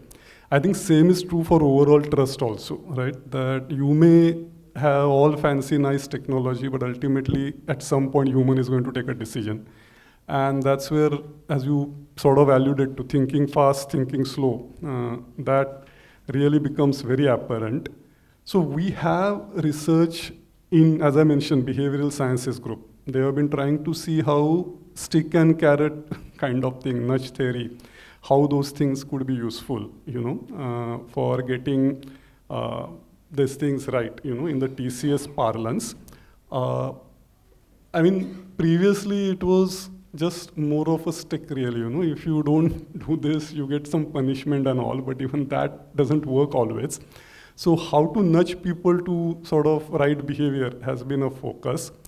A lot of this actually also requires data collection and data analysis. So for example, if you want to build a persona, right, you have to probably put a lot of probes and observe. Before even you can do that. Of course, survey-based things also you can do, but you more the merrier, right, to build those kind of profile understanding of people. That has been happening. But see, one point I'll make is that there is no free lunch, in a sense that you will see that, just take example of security again, there is always a trade-off. I mean, a lot of times, simply because of usability or convenience, we kind of let go security, Same thing you'll observe with privacy also. There is a, so what happens is, there is some cost somebody will have to pay, okay? Therefore it's also a bit of cultural thing, that you have to build that mindset, you have to build that culture. Without that, it won't happen. So it's a fascinating topic, a lot of sort of cross-discipline collaboration is necessary. It's not just a technology problem for sure. It requires a lot of, as you said, cognitive study also is required. So for example, one hypothesis we had, which we tested in TCS and we found it true. See, all of us as individuals right now have to take a lot of decisions regarding security and privacy online. And we all have a tremendous cognitive load of that. So our hypothesis was that if an individual is faced with such issue, we have whatever limited cognitive bandwidth, will we sacrifice in the professional space or personal space? So a simple example is, let's say you can remember only 5 good passwords. Will you use them for your office system or your banking accounts? And I'm sure you all can guess the answer, right? which means that from enterprise point of view, it has become even tougher challenge now to just get this right. And all that you said has become really very necessary. Okay, yeah, maybe I'll just get Shikhar to talk. So you mentioned about IBM's huge focus on post-quantum stuff. So could you briefly, maybe in about a couple of minutes, tell us about, what is the horizon that IBM is looking at for this thing to really become industry scale? Yeah, so I think I briefly alluded to this in the presentation. So I think, when we look at post-quantum, again, we are looking at two aspects of it. The first is, as I mentioned, is the agility aspect, right? Which is, now that we have essentially NIST announcing the standards, and now that we are looking at potentially migrating from using technology that is quantum broken to technology that is at least believed to be quantum safe. How do we basically help enterprises and clients migrate to the usage of quantum safe technology? And here the challenges are huge, right? Because essentially we have the first big challenge is to identify where the usage of quantum unsafe crypto is happening, right? Because we are talking about several hundreds and thousands of lines of code,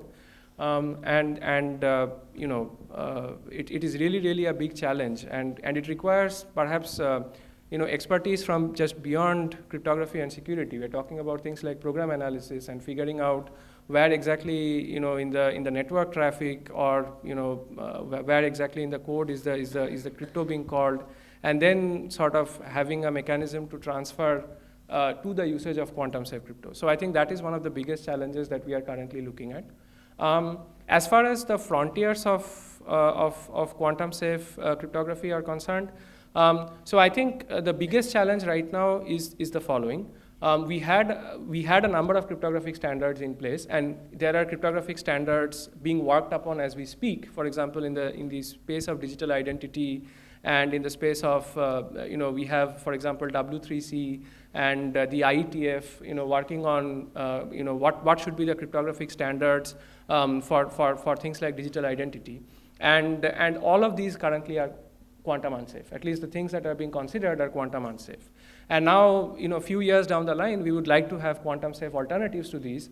But the biggest sort of challenge is, can we have the same levels of efficiency and the same levels of functionality while relying on quantum safe assumptions?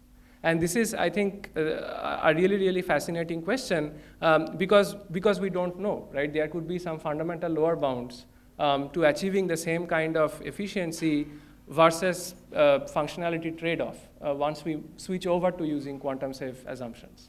And this is one of the things that I think at IBM we are really excited about. Okay, so maybe I'll just ask Satya to complete his thing, but maybe briefly on privacy. Yeah, so briefly is the key word here, I guess, right? So yeah, one of the things I really want to highlight, because the topic of privacy kept coming up, is that at least my perspective about the difference between security and privacy has changed quite a bit in the context of ML. A lot of attacks on ML algorithms, or what I would call information theoretic, or extracting information out of what in cryptography we would consider as the correct outputs, right? If you take something like homomorphic encryption or multi-party secure computation, we start with the claim that the function that is computed in the secure world is the same as the function that is computed in the insecure world, so the ideal functionality. But in ML, the ideal functionality itself is leaky, often. And in fact, most of the ML attacks are attacking the ideal functionality. So while cryptography or security protects the bits and bytes of the data and the model, it does not protect against these information leakage attacks. And that's where the importance of differential privacy sort of dawned upon me much later than it should have. But in any case, and that's also sort of how I think collectively the community has been putting a lot more emphasis on differential privacy in the context of ML than before.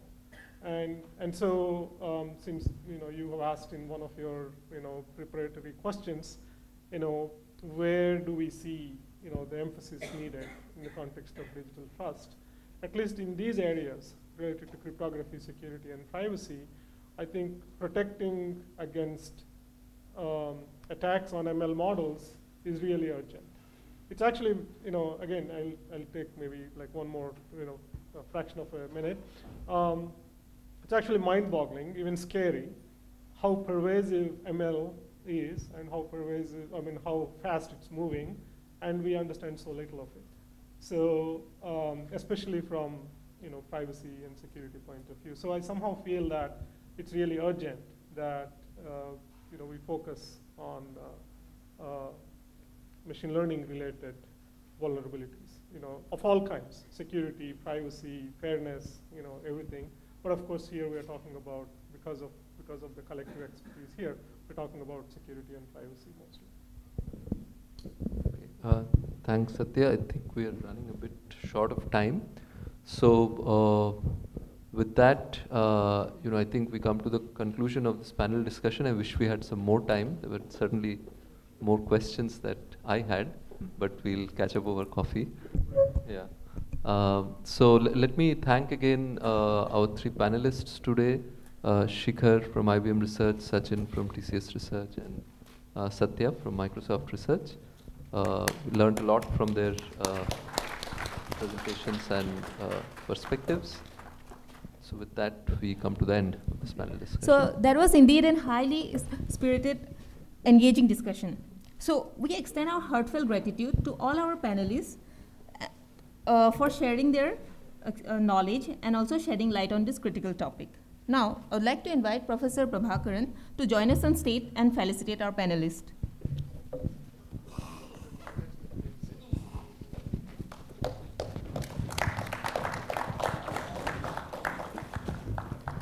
So first we have Mr. Satya Lokam from Microsoft Research India, and Mr. Sachin Lodha from TCS Research, and Mr. Shikhar Patranabis from IBM Research India.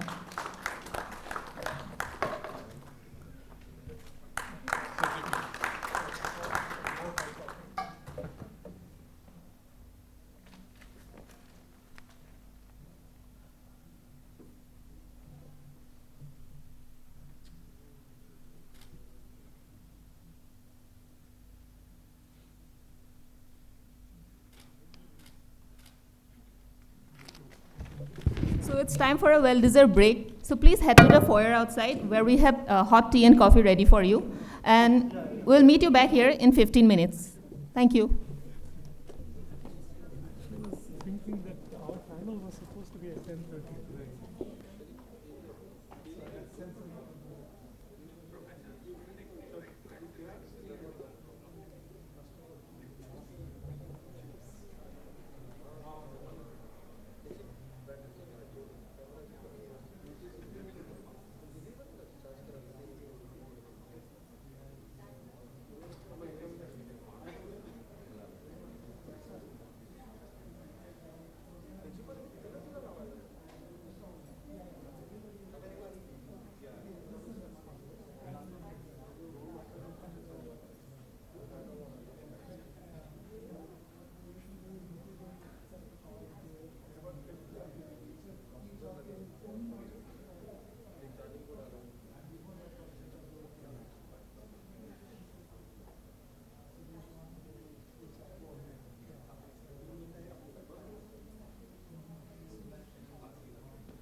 So, welcome back, everyone.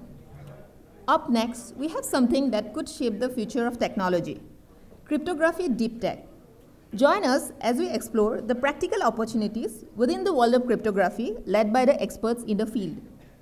Our second panel includes Professor Shweta Agrawal from IIT Madras, Dr. Nishanth Chandran from Microsoft Research India, and Professor Chaya Ganesh from IISc. They will shed light on the future of cryptography.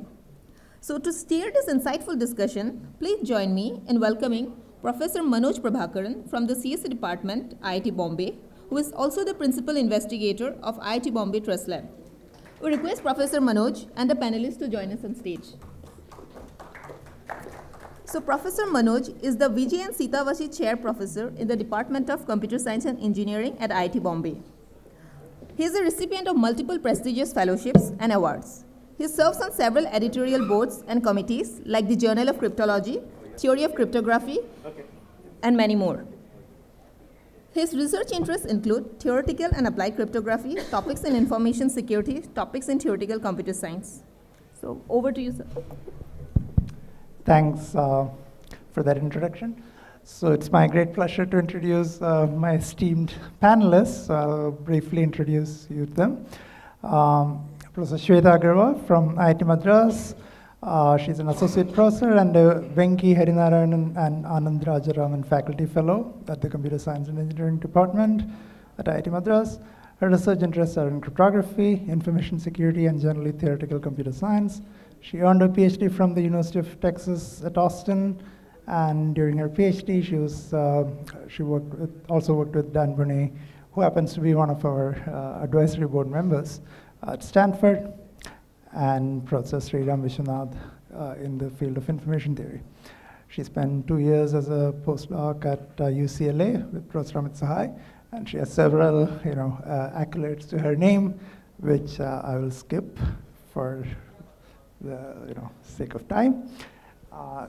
Nishanth at Microsoft Research India. Nishanth Chandran is a principal researcher at MSR India. His research interests are in problems related to cryptography, cloud security, confidential computing, and secure computation. Prior to joining MSR, Nishanth was a researcher at AT&T Labs, and before that he was a postdoctoral researcher at MSR Redmond. Nishanth has received several accolades and has several papers at top venues, both theoretical venues and applied venues, so StockFox and so forth, as well as IEEE security and privacy and other such venues. And also he has interest in quantum computing, quantum cryptography, I should say. His position-based cryptography paper was selected as one of the works invited to QIP 2011 as a plenary talk. He received his PhD from UCLA and a BE from Anna University, Chennai. And he also happens to be an All India Radio A-grade musician. He plays violin. He's a professional violinist. We should have had you, do a little bit of that at the Trust Summit here. Unfortunately, we didn't have enough time. And he has played with in international venues such as the Hollywood Bowl in LA and the Madras Music Academy, Chennai. Chaya Ganesh is an assistant professor in the Department of Computer Science and Automation at IISc, Bangalore. Before joining IISc, she was a postdoctoral researcher in Aarhus University, and prior to that, she received a PhD from NYU Kuran Institute of Mathematical Sciences. Her research interests are broadly in cryptography and security. More recently, she is exploring efficient zero-knowledge proofs and rational cryptography. She has won the IBM Global University Award, Google and Protocol Labs research grants, Infosys Young Investigator Award, and Intel Rising Star Award. And she served as the program co-chair of the Theory and Practice of Blockchain Workshop and helps co-organize Bangalore Crypto Day. Okay, so thanks everyone for joining. The plan for this panel is to introduce you to a few very prominent topics in theoretical cryptography which may not have received as much attention in the industry or in practice. And I want to kind of ask our experts here about the areas they work in and how they might be part of industry going forward. So let me start with Nishanth on the topic of secure multi-party computation, which is something he's been working on for a long time. And maybe, Nishanth, you could tell us a little bit about what this technology is, some use cases. Thanks, Manoj, for having us over here. It's great to be here. So yeah, I work in the area of secure multi-party computation and been working on that for a while now at Microsoft Research.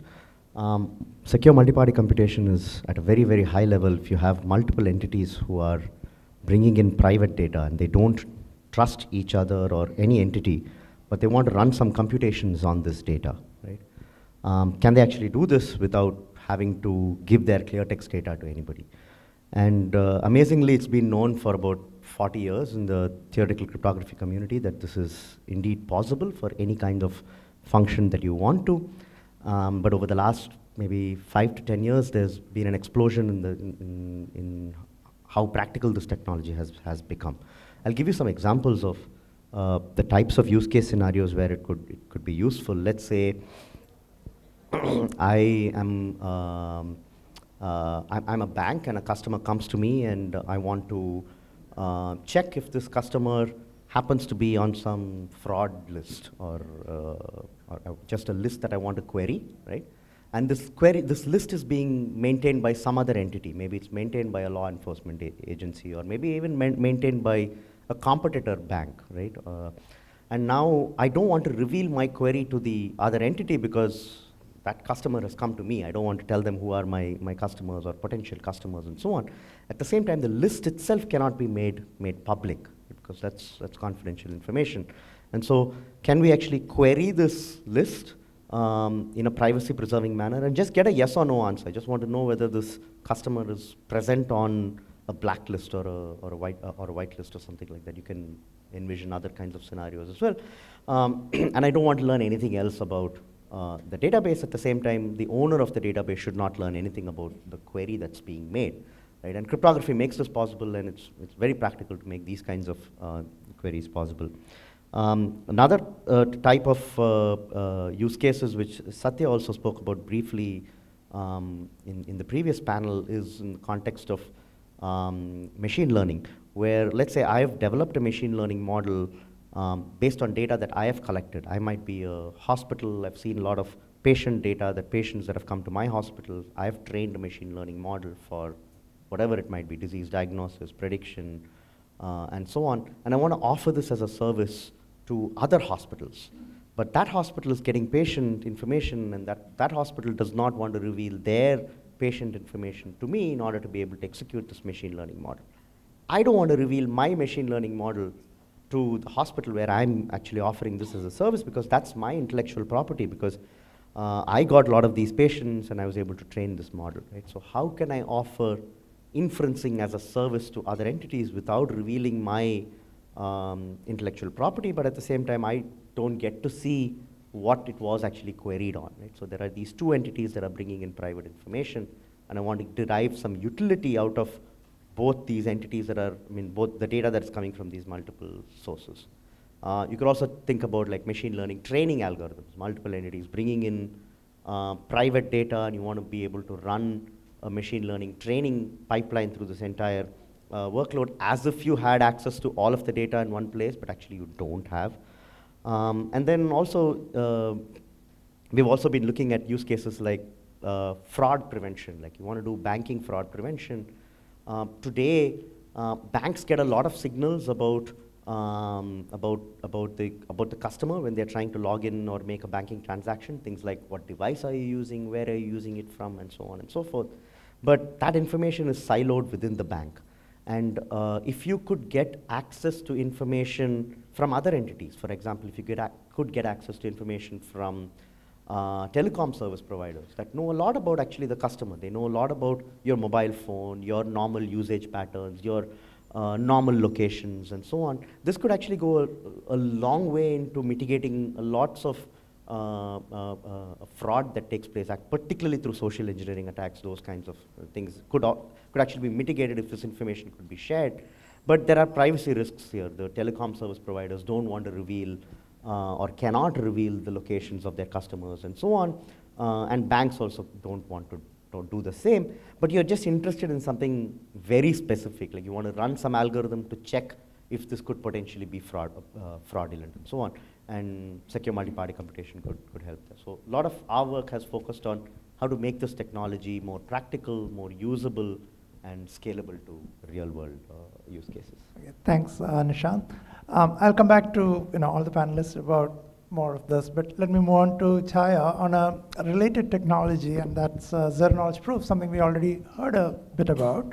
But of late, it has become much more practical and of interest due to its relevance to blockchains, in particular the non-interactive version of zero-knowledge proofs. So, Chaya is an expert working in this area, and could you please tell us more about what zero-knowledge proofs are and how they're useful? Sure. Thank you for having me here. I'm very happy to be here.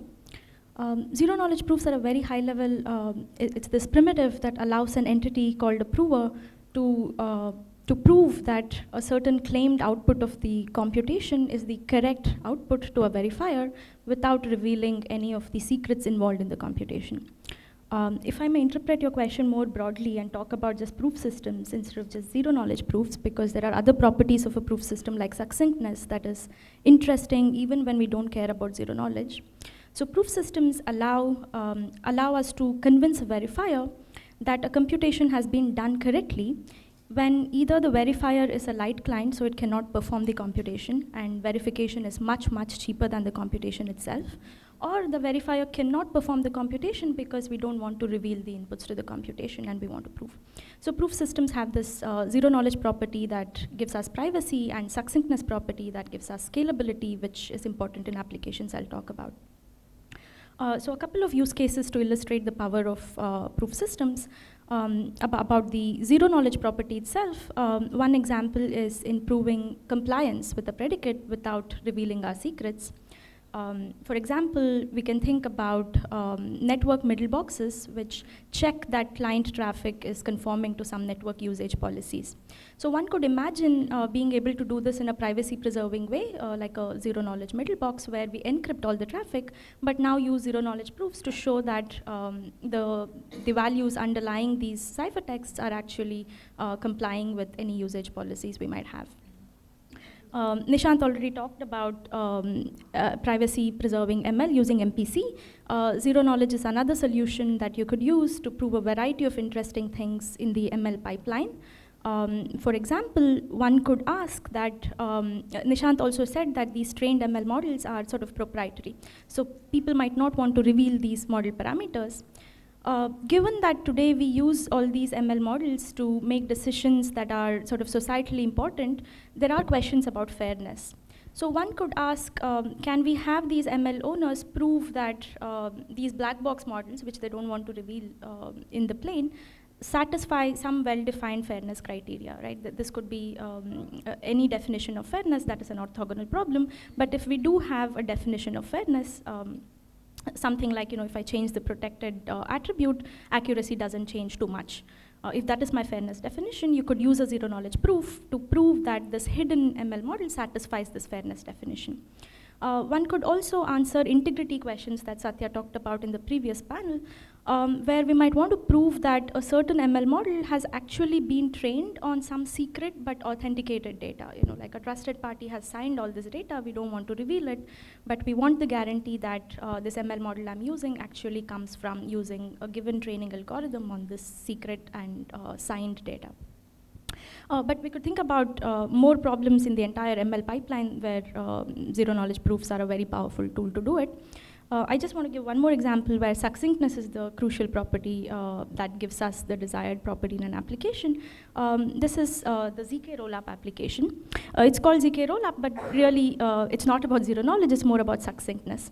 So if we imagine in a blockchain setting, there are transactions that are coming in, and every transaction sort of updates the state to reflect how the transaction changed the state. Here we don't want every verifier in the system to re-perform this computation in order to come to the same state. So one could imagine running a batch of transactions and give a proof of computational integrity that all of these transactions have been executed correctly, and the final state is the updated state after applying all of these transactions. So this is enabled by the succinctness property of the proof system, where the proof itself is small and verifying the proof is much, much cheaper than performing the computation itself. So one could imagine a bunch of use cases where either we want the property that we cannot perform the computation on our own because there are private values, or in a blockchain setting where things are public, there's a public chain, there's a public update, but we don't want everybody in the network to perform computation that sort of grows with the length of the chain. So here, a succinct proof system could help us. Thanks, Chaya. So let me turn to Shweta. So Shweta, you work on a couple of, work on several things, of course, and I want to ask you about a couple of things relevant to the panel here. One is, we've been talking about post-quantum secure cryptography, and that's kind of a very real and practical question nowadays. And some of the cryptographic tools underlying that, things like lattice-based cryptography are things you work on, as well as you use them for some of the fancy, futuristic cryptography, right? Like functional encryption. So could you tell us a little bit about both of these applications? Sure. Is it working? Okay. Yeah, so first of all, thanks for the invitation. It's a pleasure to be here. So post-quantum cryptography, we've already heard about. Sikhar also talked about it. So everybody knows that, you want algorithms to be resistant to quantum computing. And we have several candidates out there. Lattice-based cryptography is one of the leading ones. So in particular, like in the NIST standardization process for post-quantum cryptography, 3 out of the 4 final chosen algorithms were lattice-based. So lattice-based cryptography gives you post-quantum crypto, which is considered very important. And the mathematical structure of lattices is such that it actually gives you a whole horde of applications that are very interesting, even if you're not zoned in on post-quantum cryptography. So even if you were just to think about what are novel things that you could do in cryptography, the best example of this is fully homomorphic encryption, which also we've heard a little bit about. Fully homomorphic encryption allows you to compute blindfolded, so to speak. So if you have encrypted data and you want to run a machine learning algorithm on it, in theory, fully homomorphic encryption makes this possible, and this is also something that you can get from lattices. I'll also touch upon the other application Manoj asked about, which is that of functional encryption. This is something I have worked very extensively on. So functional encryption is the idea that you want to run computation on encrypted data, but you want the output of the computation in the clear. Now note the difference from fully homomorphic encryption. In fully homomorphic encryption, what happens is that you have data. So all of us in this room, right? All of us have our private data, which is encrypted. FHE, fully homomorphic encryption is abbreviated as FHE. This is going to let us do a computation and obtain an output which is nevertheless still encrypted. So you can't learn the output without the secret key. If you have the secret key, you can learn not just the output but also the input. So this is something which is giving you a very nice expressive power in terms of computation, but actually in terms of security, it's a little bit problematic if well, it depends on the application. So if you give the data, encrypted data to a server and the server computes something, gives it back to you. So you have the secret key, you can open either the output or the input. In such a scenario, it's fine. But it's not fine if you want somebody else to open the output, right? So if the data is mine, so let's take an example. So genomic data, Okay, so let's think of personalized medicine. I like to use this example because I think it really reflects the tension between functionality and privacy in a very nice way.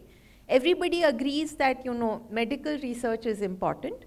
And if everybody's genomic data was available, then you could do studies that try to find correlations between DNA patterns and disease, for example, right? But now genomic data is obviously super private. Nobody wants to share it or use it for computation in untrusted environments. So if all of us were to pull together our genomic data, this could help with medical research. The problem, of course, is, you know, who gets to read the input and who gets to read the output. Most of us are going to be fine if it's only reading the output, but nobody is going to be fine if it lets you read the input. So this is a scenario in which FHE or homomorphic encryption is not really giving you a solution, right? Because whoever can read the output can also read the input.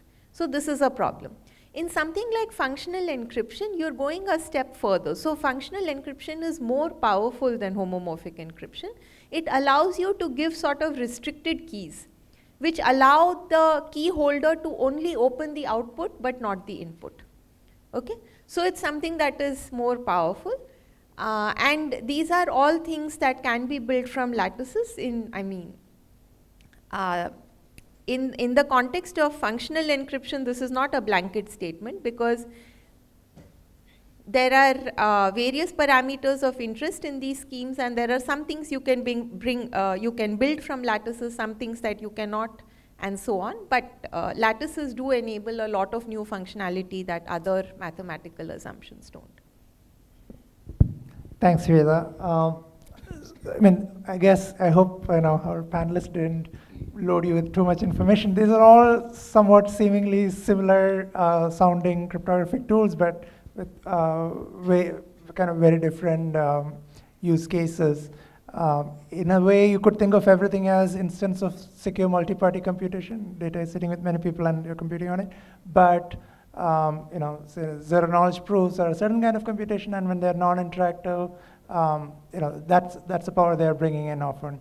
And functional encryption, again, it's about not everybody being present at the same time. You can do certain things offline. So, of course, if you are interested in getting into the more details, welcome to talk to our panelist offline, or we can provide more resources. But I hope it gives you a sense of there is a lot of cryptographic magic that is possible. But some of this is kind of theoretical, some of this is more practical than the others. And it's not often very obvious, which ones are practical at the moment, and which ones will probably take longer to be practical. I guess even, as cryptographers, it's not very easy for us to know at any given time what is very practical. So I'd like you all to kind of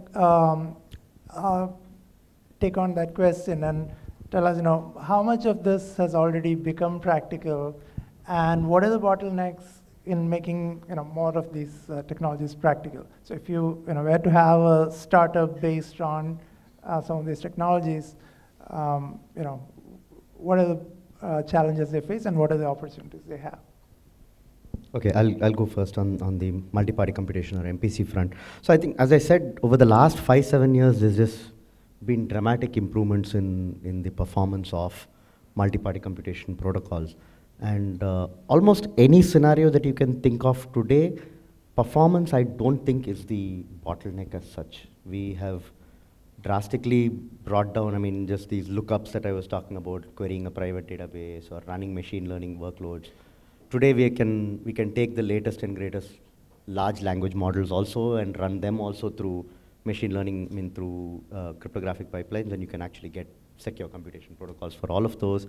And the overheads are not much, like things that are completely acceptable for many of the real world use cases that we are looking at. I think some of the issues that might be there is that a lot of these protocols are very, very dependent on the use case that you're looking at. So you need to look at the use case and say, okay, this is the protocol that I need to come up with, and that would be the most efficient. If I mean, general solutions exist, but if I were to take complete generic solutions and apply them, then I would be stuck with humongous overheads. Within domains, you have general solutions. For example, within the machine learning context, you may have like specific solutions that work well within the machine learning context, but the kinds of solutions that are required for machine learning are very different from the kinds of solutions that are required for looking up into a database or doing, I don't know, location proximity matching and so on and so forth, right? So that I think is a challenge that startups and so on would have to go after one particular use case. And we have seen this even in the history of startups, in the short history of startups in MPC throughout the world as well, right? People have started with trying to build a very, very generic framework to solve multi-party computation for arbitrary computations, and then they've narrowed down on one particular use case and said, this is what we'll nail down. And perhaps the biggest example is unbound technology, right? Which started with a lot of MPC, because in theory you could do anything you wanted to, and then went after distributed signing, right? And then how do we do threshold signing, and went after that and nailed that use case, and then was acquired by Coinbase and so on. And you can see that even in the NIST standardization, right? That NIST is also going after like threshold cryptography and saying, let's maybe take that use case and standardize that. So I think the applications might drive the adoption of the technologies. And just to kind of follow up on that, on ML side, Satya was mentioning, inference is now feasible for many problems, but training is a big challenge, right? Do you think even training also can be done? I think there are other challenges in the training context that are not present in the inference context. Things like what do the machine learning models themselves leak? Can they say something about my data and so on? And then the overheads are such that, for inference, if I had an overhead of 3 to 4x, it's totally acceptable, because if something was taking 10 milliseconds in the clear text world, if it took like 30 milliseconds or 40 milliseconds in cryptographic world, it's totally fine. Training workloads are so complex today that they are taking like 10 weeks to train a model in clear text, right? And so then if I say, okay, it's going to take you a year to train that model because of the overheads that we brought in, that's not going to be acceptable. Yeah. And so, although the ratio remains the same, yeah, just the scale is problematic. All right, yeah, thanks. Chaya. So a lot of what Nishanth said is true beyond MPC as well, that if you have a very specific application, generic solutions are not efficient, but you can sort of specialize and construct very specific zero-knowledge proofs for that statement that's going to be very efficient, right? For example, we can think about anonymous credential schemes where we construct specific zero-knowledge proofs to prove knowledge of signature on a hidden message.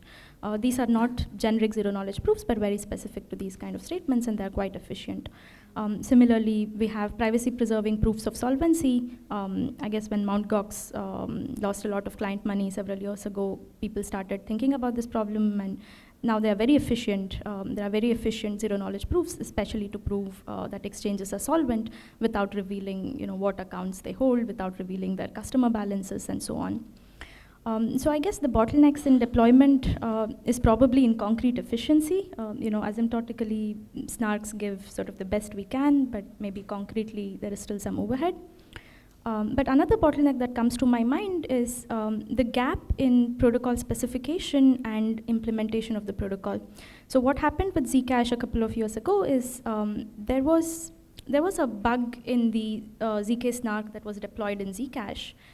It was not a bug in the sense that there were just some extra elements in the setup, but these extra elements allowed a prover to prove false statements, which in the Zcash setting means that you can sort of print money at will, right? Because soundness is broken, and this is fatal.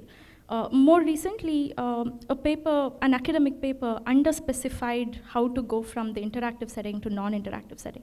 This is called the Fiat-Shamir transform, which is sort of standard in the academic cryptographic community. So we don't always specify the details, but turns out the details are so important that if you miss one input to the hash function in applying your Fiat-Shamir transform, your proofs are actually malleable. You can take a proof that is out there on the blockchain and model it to become the proof of a false statement. And this is also something that went into many implementations of proof systems. So I think a lack of formal verification of software that comes from cryptographic protocols is probably also something that is a deterrent in more widespread deployment. And the third bottleneck could be, especially in the blockchain setting, is sort of this conflict between regulation and all or nothing privacy. Clearly, in pragmatic settings, there is need for regulatory oversight, and we have to be aware of what the policy is to not throw a generic zero-knowledge proof to make everything private and anonymous, which may not be acceptable to policymakers and law enforcement. But this is something that can be solved with dialogue, I hope, and yeah, we should see more deployment soon. Thanks. Shweta, you want to? Yeah, so with lattice-based cryptography, I think that the basic primitives, which is, encryption and signatures, these, of course, because of the NIST competition, they've received a huge amount of attention, and now we have some very good candidates which can be deployed. The NIST competition is also, as already mentioned by other panelists, looking at specific applications like threshold signatures and so on going forward. So these are also applications in which I think we'll see a lot of improvements. Although I have to say that a lot of the practical things that you want, right, like threshold cryptography is one of them. Another one is, for instance, blind signatures. This is something that's used a lot in e-voting protocols, for example. A lot of these practical things which you actually want to use in a quantum safe manner, we don't even have the best theoretical constructions for them. I mean, even asymptotically, they are not super efficient. So what to say of concrete efficiency, right? So, and this actually just has to do with the mathematical structure of lattices as compared to something like groups, for instance. So this is a challenge. Regarding other practically relevant applications, I think with fully homomorphic encryption, again, there has been a huge amount of interest and a lot of effort. Again, it's very application specific, so that's no surprise. If you want something practical, it needs to be application specific. With functional encryption, actually, I think that the space is completely wide open.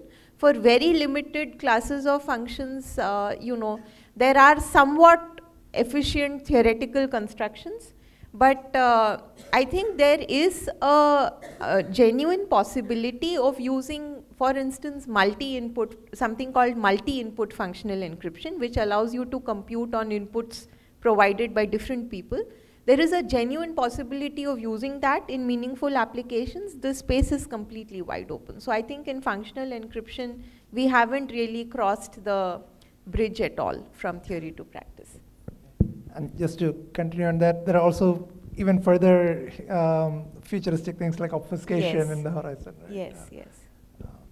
Which, by the way, is there are a lot of heuristics people use for obfuscation, and maybe the way to get some interest in obfuscation might be to break the heuristics, and then, not that I'm getting interest in the theoretically secure obfuscation is going to help, because theoretically secure obfuscation is still not very practical.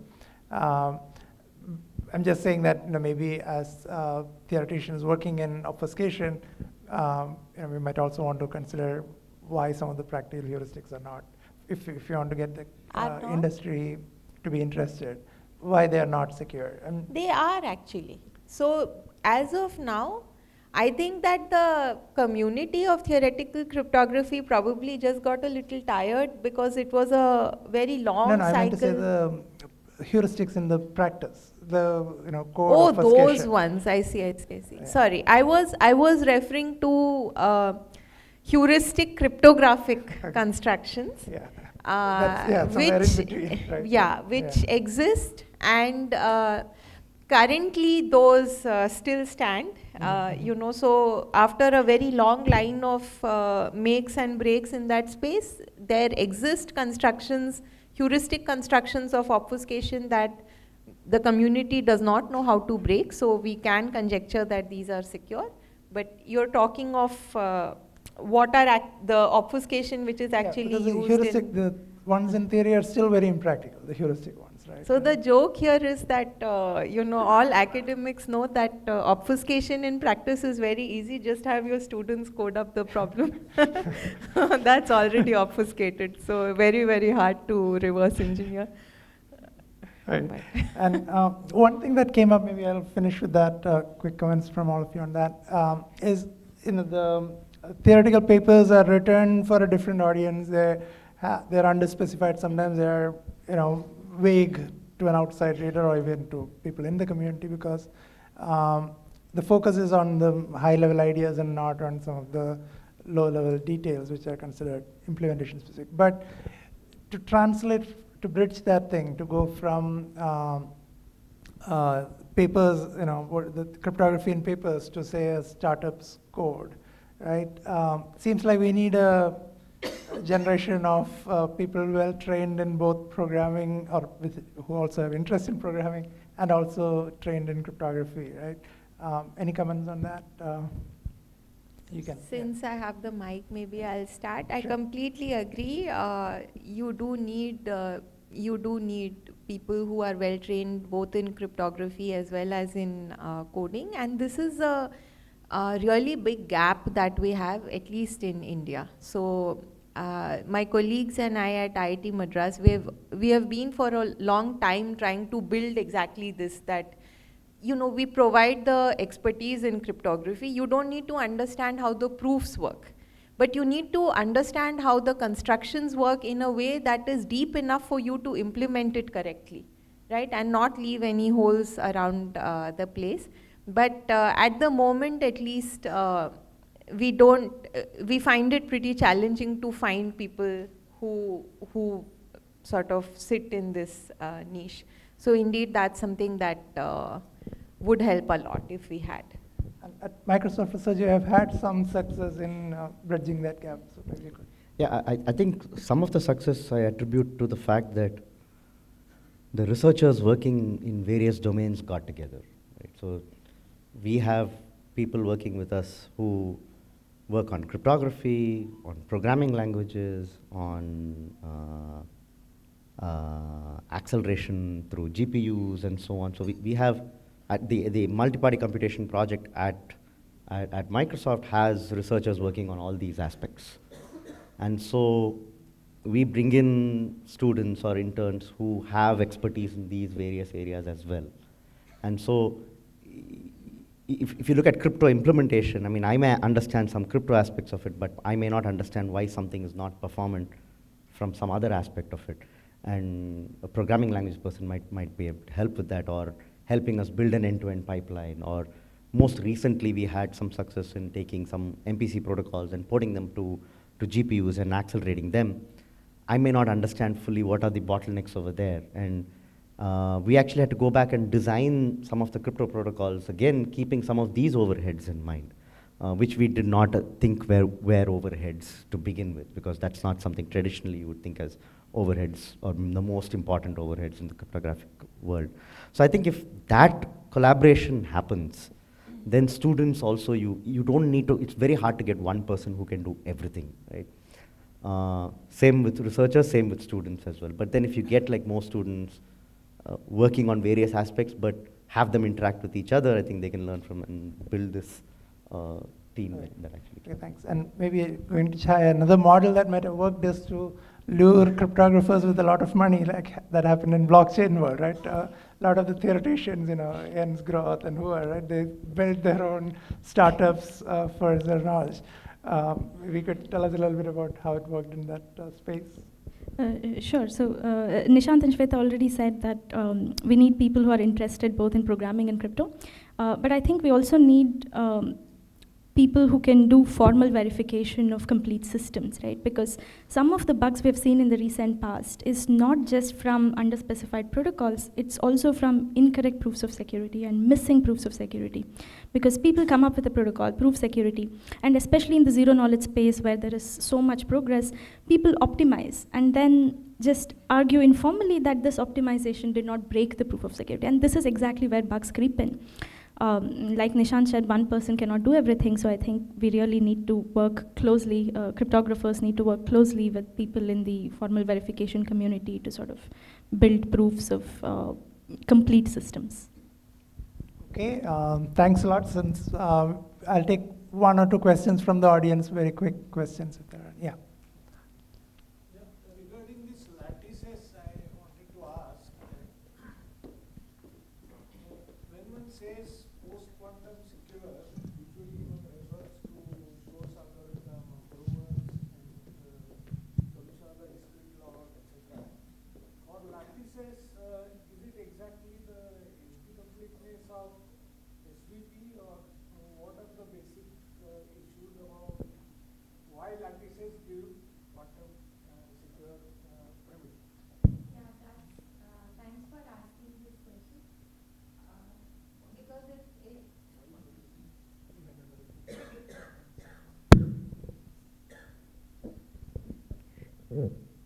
Okay, so first I'll repeat the question.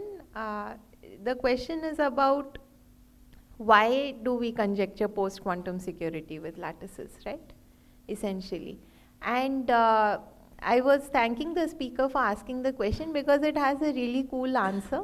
The answer is that lattices, the hard problems on lattices, like the shortest vector problem. So first let me make sure everyone in the audience knows what's a lattice. A lattice is basically a periodic arrangement of points. Okay, so just think of a grid. And lattices occur everywhere in nature in 2-3 dimensions. But mathematically, of course, you can think of a lattice of hundreds of dimensions. And then what you can ask is, how do I find a short vector in this lattice? So every lattice has the point 0, okay? And from the point 0, I can draw vectors to neighboring points. And the question is, how can I find the shortest non-zero vector, or which point is closest to the origin in this lattice? So this is a problem. And well, obviously you could just go one by one. So if your lattice dimension is n, this will take 2 to the n time. And this turns out to be effectively the best that we can do. And why don't quantum computers help? The reason, first of all, two answers. First of all, we don't know that quantum computers don't help. We conjecture this. Actually, if you ask me, they should help, but we don't know how to make it work. So we are only conjecturing post-quantum security. The second answer is that the hard problems on lattices are geometric problems, and this is a very beautiful thing. So quantum computers, I mean, if you study quantum computing, really the one superpower that quantum algorithms have as compared to classical randomized algorithms is what's called as this quantum Fourier transform. So there is, if you've not heard of it, don't worry about it, but basically there's an efficient way to compute something known as a quantum Fourier transform, and if you have the ability to compute this, then it turns out that certain periodic problems become easy to solve, and that is where all our favorite problems sort of got failed, unfortunately or fortunately. But with lattices, the problems are geometric. And this quantum Fourier transform, we don't really know how to use it with, solving geometric problems. I think that it's actually something that we just don't understand enough. So we don't really know. I think that we might see a quantum algorithm for some lattice problems at some point, but it's very hard to tell because we don't understand. And I mean, I think I'm also maybe giving hope or fear that these things will be broken. It's not the case. We genuinely don't know. There has been a lot of study of cryptanalysis of lattice problems, and we haven't made progress. So, so far as we know, to the best of our knowledge, it should be fine. But yeah, we don't know. But we also don't know if P is NP or not. So I mean, we know very little in general. So this is just amongst that. And maybe to add to that, we also don't know if the classic or the standard cryptography today can be broken classically. Absolutely, yeah. So for all you know, I mean, factoring could be broken even classically, right? Lattices could be broken classically. So this is just one of the, I don't know, very uncomfortable land where cryptographers live, right? Never a dull moment and no good sleep ever. So. Okay. Any other quick question? Last question, yeah.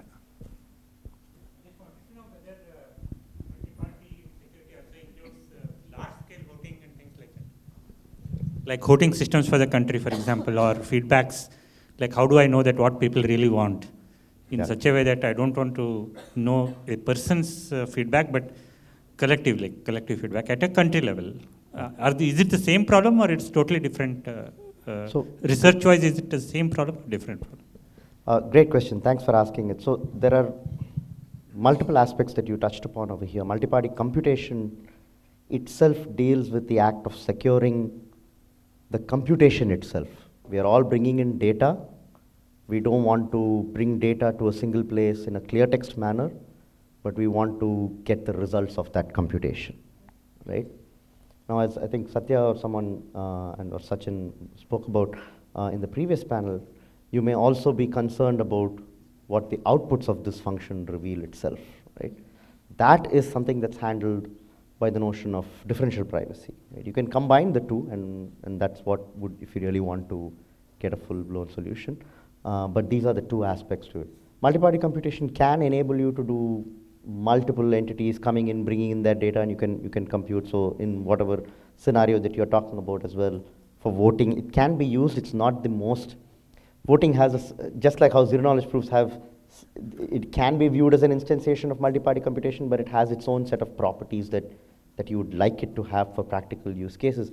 Voting has its own laundry list of properties that you'd like it to have, which is why it's a separate problem on its own that people have studied a lot, aside of multi-party computation. For example, just a small property is that MPC typically requires that all entities come together, they are online during the entire computation, and then they collectively learn the outputs. This is absolutely not feasible in a voting system.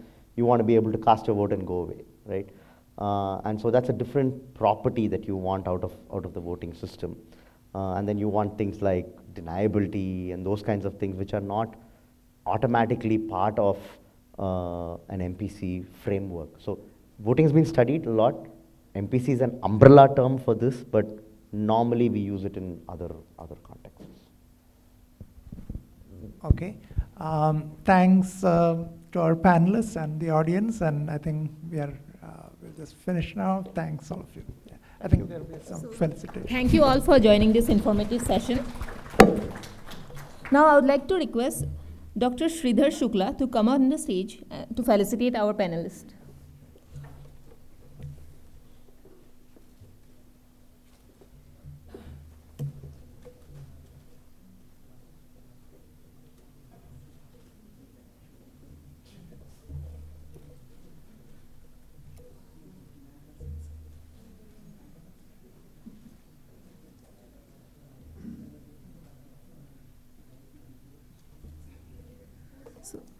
We thank Professor Shweta Agrawal,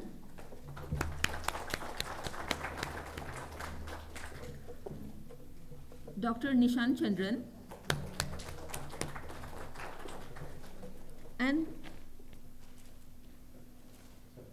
and Professor Chaya Ganesh.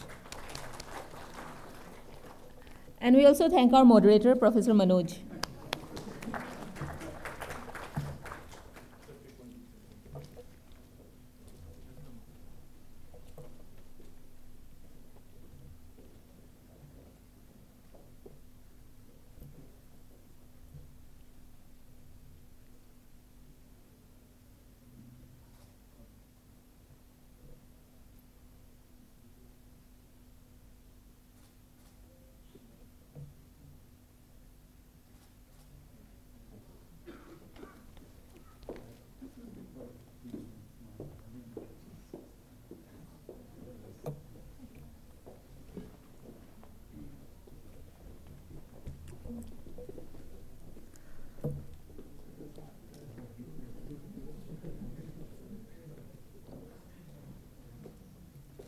So moving on to our third panel discussion of the day, we have another topic to explore, hardware security modules.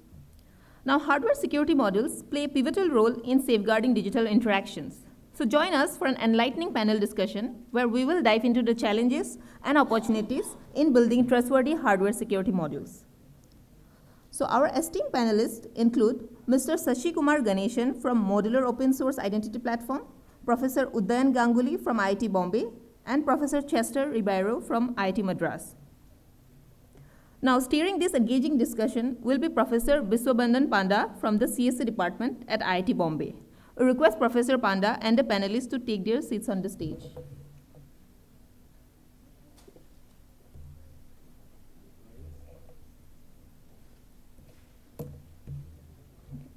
So Professor Biswabandhan Panda is an assistant professor at the Computer Science and Engineering Department of IIT Bombay. Prior to that, he was an assistant professor at IIT Kanpur. He is one of the recipients of Qualcomm and Google Faculty Award 2022. His research interests include computer architecture for performance and security.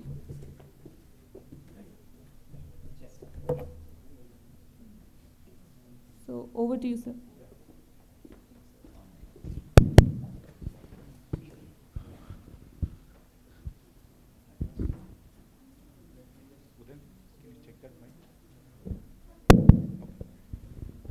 So, very welcome to this panel on hardware security. So, as the title suggests, this will be one of the panels discussing hard stuff. So, let's get started. So, let me introduce the panel members. I'll make it quick. So, we have Chester, who is an associate professor at IIT Madras. Before joining IIT Madras, he was a postdoc researcher at Columbia University. He did his PhD in hardware security from IIT Kharagpur. And before that, he was at CDAC, Bangalore. His current area of research is operating system architecture and VLSI security. He's particularly interested in applying learning algorithms and formal methods to analyze the security of systems. So, welcome, Chester. Next, we have Sashi Kumar Ganeshan, who has over 20 years of experience in building platforms, security platforms. He has been the security advisor for several large Government of India projects. Sashi is actively involved in building digital public infrastructure and advise on security for most of the government initiatives on Digital India. He actively supports the open source identity platform, MOSIP, and the platform aims to provide secure and privacy-enabled digital identity across the world. As a software architect, Sashi has architected large-scale platforms from identity, security analytics, and IoT device security. And some of his solutions have actually met the high-performance requirements along with the security guarantees. So welcome, Sashi. And finally, we have Udayan Ganguly from IIT Bombay, who is a professor here in the W department at IITB. Prior to joining IITB, he was at flash memory application development at Sunnyvale, and his research interest includes resistance RAM, MOSFET architecture, neuromorphic algorithms, and circuit implementation. So, welcome. So, welcome again. I'll start with the hard question because it's a hardware security panel. So, the hard question is, what's the big deal about hardware security? Like, is this a real threat or just some news article, some media article creating a buzz about the security attacks that are coming into the hardware devices? So maybe some initial comments from all of you. So I think I'll start. So, first of all, it's wonderful to be here. It's an interesting topic because I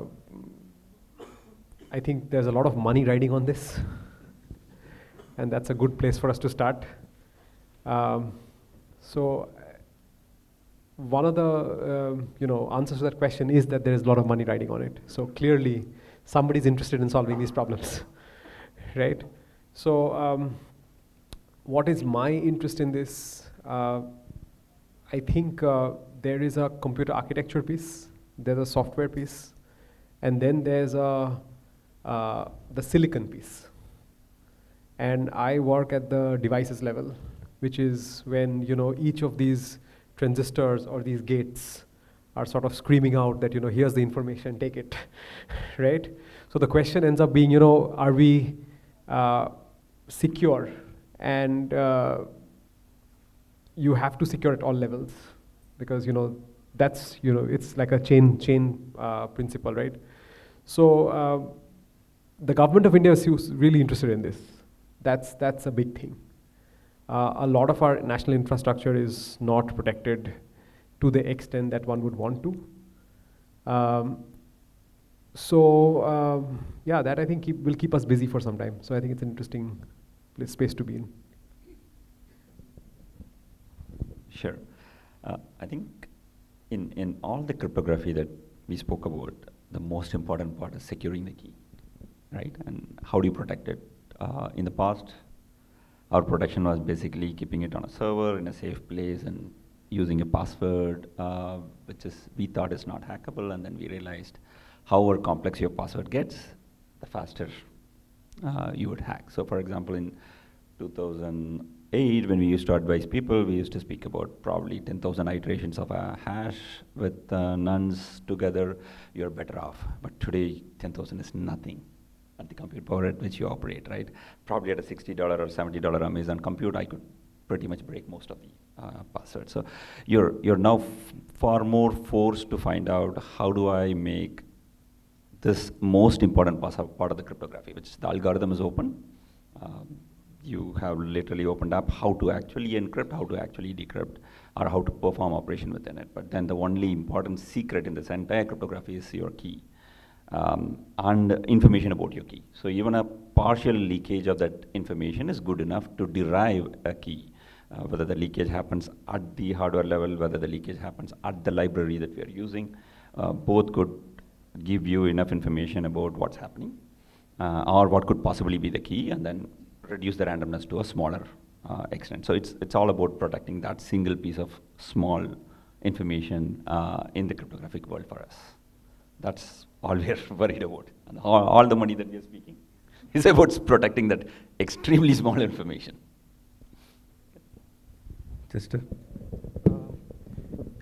So if you look at hardware these days, right, modern hardware, and compare it maybe to what was present, say 30 years back, or 30, 40 years back with, say, the Intel 8086.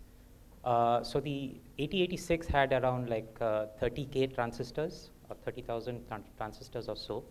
And today's processors, the complexity is much, much more higher. So the number of transistors will be in billions, right? So we have software which is highly complex, but the hardware too is extremely complex as well.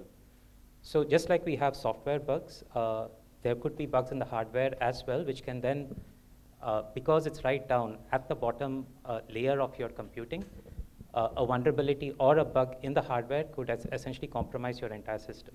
And there's nothing you can actually do about it, because most of your mitigations, your antivirus or whatever you're implementing, wherever you're storing your key, or even if it's in a trusted execution environment, eventually, if there's a bug in the hardware, everything is compromised. The second aspect is about how things, the manufacturing of hardware has actually changed over the years. In the previous years, like again, in the 70s or so, you would have these few companies, maybe the Intel, Bell, and labs like IBM and labs like that, which would essentially build the entire processor. They would do a large part of the operating system and so on. And everything is consolidated with these central players. But today, the game has changed. So you'd have like a large number of companies involved in the design of a single hardware, a single processor. You would have one, what we call as a system integrator, which would actually purchase these IPs from various manufacturers, integrate them into a single chip, use third-party EDA tools to compile them, and then finally fabricate it in a third-party house. So it's very easy for any one of these players in this entire flow to essentially modify just a little bit, add an intentional bug or an intentional backdoor into your hardware. And the problem is that when your chip essentially comes back after fabrication, all you have is this black box, this IC, where you can give the input and check whether the output is essentially correct. The detecting such backdoors in the hardware is extremely difficult, right? So whether, coming back to Vishwa's question, so whether this is a reality or whether it's a hype, there is no solid evidence to essentially show that there's been an attack based out of the hardware, but based on the complexity, based on how manufacturing is done, probabilistically, such an attack can essentially be possible. So I would essentially compare it with something like life on another planet. Statistically, we know that there are so many planets, and possibility of life somewhere else is quite significant. Is significant rather, and but we don't know of it as of yet, right? So with hardware attacks in practice, we have the same story. So I think it's a reality and something that we need to be concerned about. Thanks everyone. So the first takeaway from this panel is don't trust your hardware.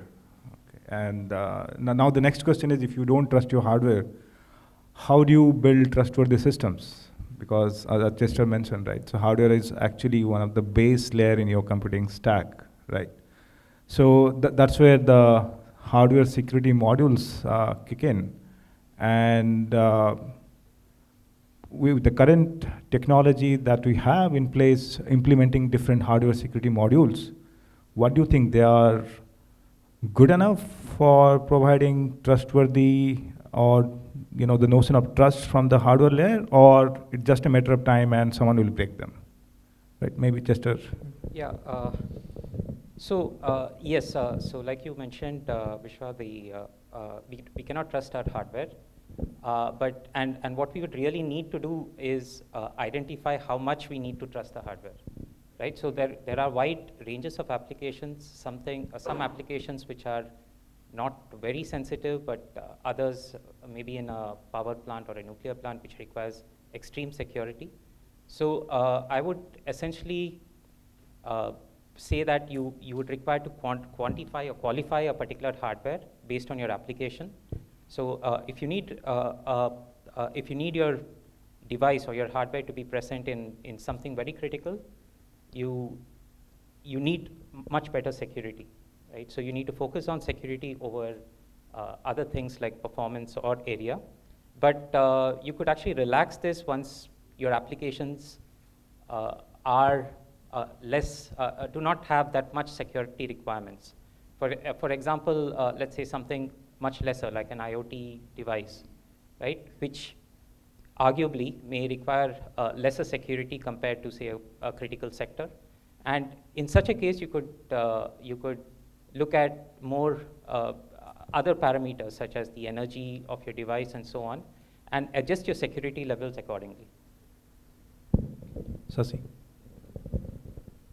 Sure. So to add up on what Kester said, right, when you are dealing with hardware security, it is not going to be just purely on hardware alone. There is going to be some level of software and layers of interactions that's going to work. So as much as we tend to think of hardware as a single part, most often the designs that you go drill down inside, you would look like multiple peripherals are actually interacting with each other.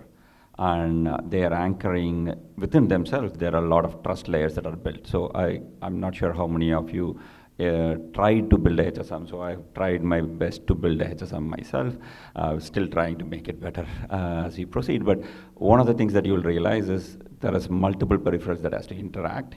And these interactions finally bring up to a certain state of nature where you could tell that you are in an active state or in a stable state.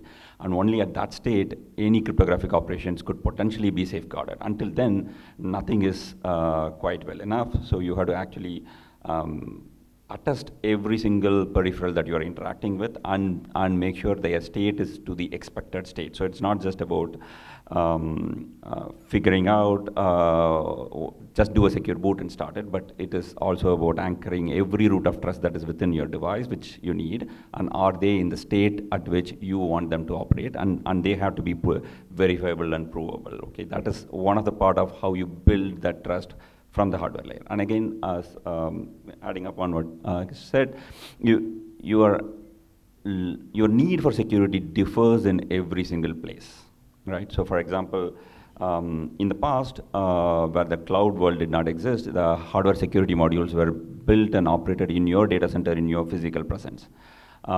It's quite a lot of time okay for you to think about, I'm not telling that's what I'm advising, but logically to think, leaking or a side channel leakage over an electrical signals is still better, or is it still okay and manageable, which means you can patch it a little later, compared to operating in a cloud where such leakages could actually, without your knowledge, could leak your information where you have no idea about what's happening behind the scenes. So where you operate then defines how much security you have to go through. And you think about the similar model on a USB token or a smart card that you're carrying, leaking electrical signals, which means 1.3 billion people with the tokens, there is not going to be a mass attack in the possibility. So when you look at the final threat vector and then drill down to see where and how you design systems, where do you compromise? Because you have to definitely compromise on something in order to make it economically viable to work. There is the highest scale just doesn't,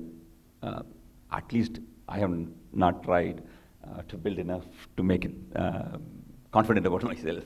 But whatever you try, you have to economically also be viable in its sense only, then it works. So in that, the mass attack is a different one. So you have to also look at each of this hardware security, not in terms of blindfoldedly looking deeper. You should continuously keep looking at what is the threat vector that I'm trying to address and how much of that will influence. If a large mass attack happens, then maybe that's not the right direction to move. If a large mass attack cannot happen and it can be controlled well, and you have an opportunity to replace in a shorter run or a longer run, then you're better off to take that choice rather than drilling down into the other side of the world. Then you want to add? Yeah, I think this is a very good question. One of the questions is that, how do you know your hardware is secure? Right? Is there an objective metric for it? And the answer is that there is something called common criteria certification. So when we try to build a chip for, so one of the applications that we tried to do was to build a passport chip equivalent. Passport chips are something that are very important for the country. It comes from people like NXP, Infineon, and they are certified not in India. So, and there are about different levels of certification, EAL 1 to, I don't know, I think 4 to 6. 4 to 6. Yeah. Above 4 is that. Yeah. So 5.5 is like a passport, something like that, right? Yeah. And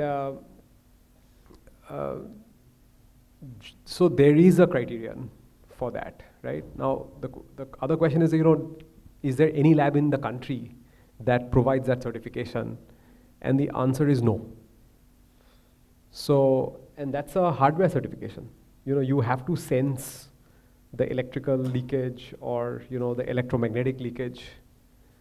And so that is one piece of the puzzle, right? The other piece is the design libraries. So suppose you want to build a hardware chip. At the gate level, are the gates guaranteed for non-leakage, right? And I don't think there is access to such what I call process design kits. So a digital engineer will have to use these to convert a RTL logic into a layout and then fabricate it, right?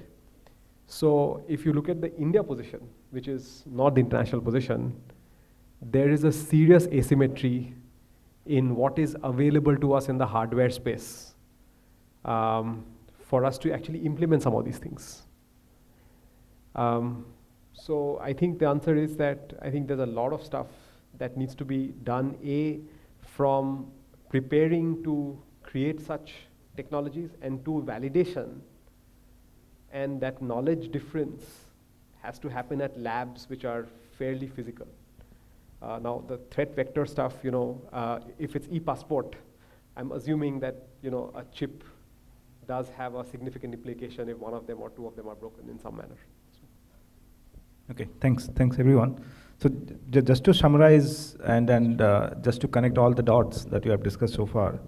So if you are thinking about making money in this sector of hardware security, then I think you should provide hardwares that guarantees different levels of security. And then you say, for few dollars, you can actually mitigate ABC kind of attack. You pay a few more dollars, now it's DEF, and then keep on getting more money, right? So that's the idea if someone is planning for a startup here. But yeah, on a serious note, it can't be a binary secure chip or secure hardware. It can be either dependent on the attack surface, where exactly the chip will be used, where exactly, or what are the users, who are the users, what are the capabilities. And finally, based on that, you can actually come up with a loose definition of security, which is practically secure. You may not give a guarantee that, okay, it is secure, but it is still good enough. No one can harm you, right?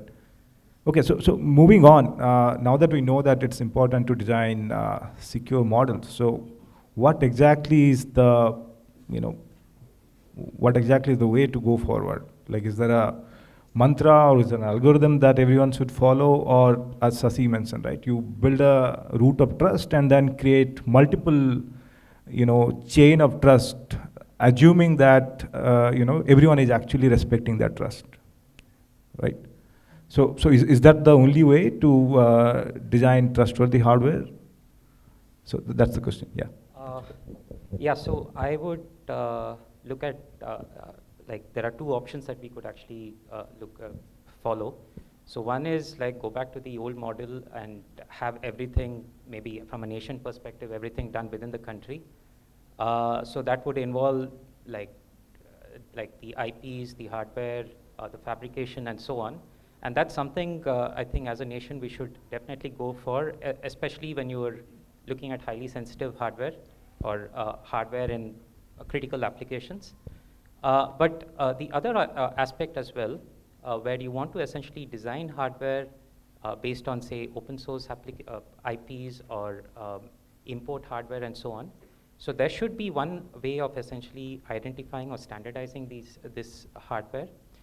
For this, unfortunately, we do not have sufficient tools. We have tools to, for instance, validate how much power a particular device is taking, whether it's functionally correct and so on, but not many tools to essentially tell you if there's a vulnerability in the hardware, right? So you for instance, design something in Verilog, and you need to identify whether, you need to determine whether there is possibly a hardware vulnerability, whether maybe the the power consumption from that device could possibly leak something from that hardware. So obtaining, or there's no tools as such today which can essentially perform this, right? So in the research, there is, of course, tools that are very recently being proposed, which could do a security analysis of the hardware. But commercially, I've not seen many of these. And of course, as we progress, then we would require some more stronger guarantees. We want to do essentially a formal verification of for hardware with respect to security. A third aspect is also to look at languages, right? So how you describe hardware so that you're able to essentially define constructs for security itself. So such languages, of course, it doesn't exist today, but these are like open research problems which are very interesting. Sasi? So my perspective about how do we go about is, I think we are not started yet. And that's a very depressing situation in reality for a country of millions of engineers out here, right? One of the reason why we don't do it, and practically, while at the hardware to the chip level, to the transistor level, I don't think many of us have a knowledge. But if you go in the industry today and actually deconstruct an HSM or hardware modules or your USB tokens, what you will realize is actually a lot of them do not have that knowledge. There are devices which have that, a lot of them do not have it. So I think we should not stop by thinking, okay, we don't have the transistor knowledge, let's gain that and then get it. No, I don't think that should be the way. Over the time we may gain that knowledge. I think the way forward we should really look at it is a lot of these chip makers actually again buy the chip from chip or a wafer from somebody else. They don't actually do it themselves. All they do is they do a layering of chemical coating above it so that the EMP signals are weakened enough that you can't figure it out. They layer down these chips above one another so that there are metal coatings, there are chemical coatings through which you can actually reduce the risk to a better state.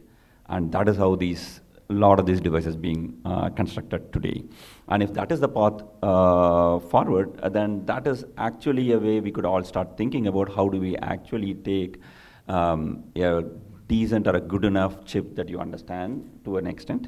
Maybe we could run through some of the professors or academic universities and then get through that stage. But the larger stage is about how once I try to create something today, if I have to go through a compliance in the country or outside, because it is the common criteria or the compliance today, you have to really go out of the country and do it. And the costs are so humongous economically to be viable.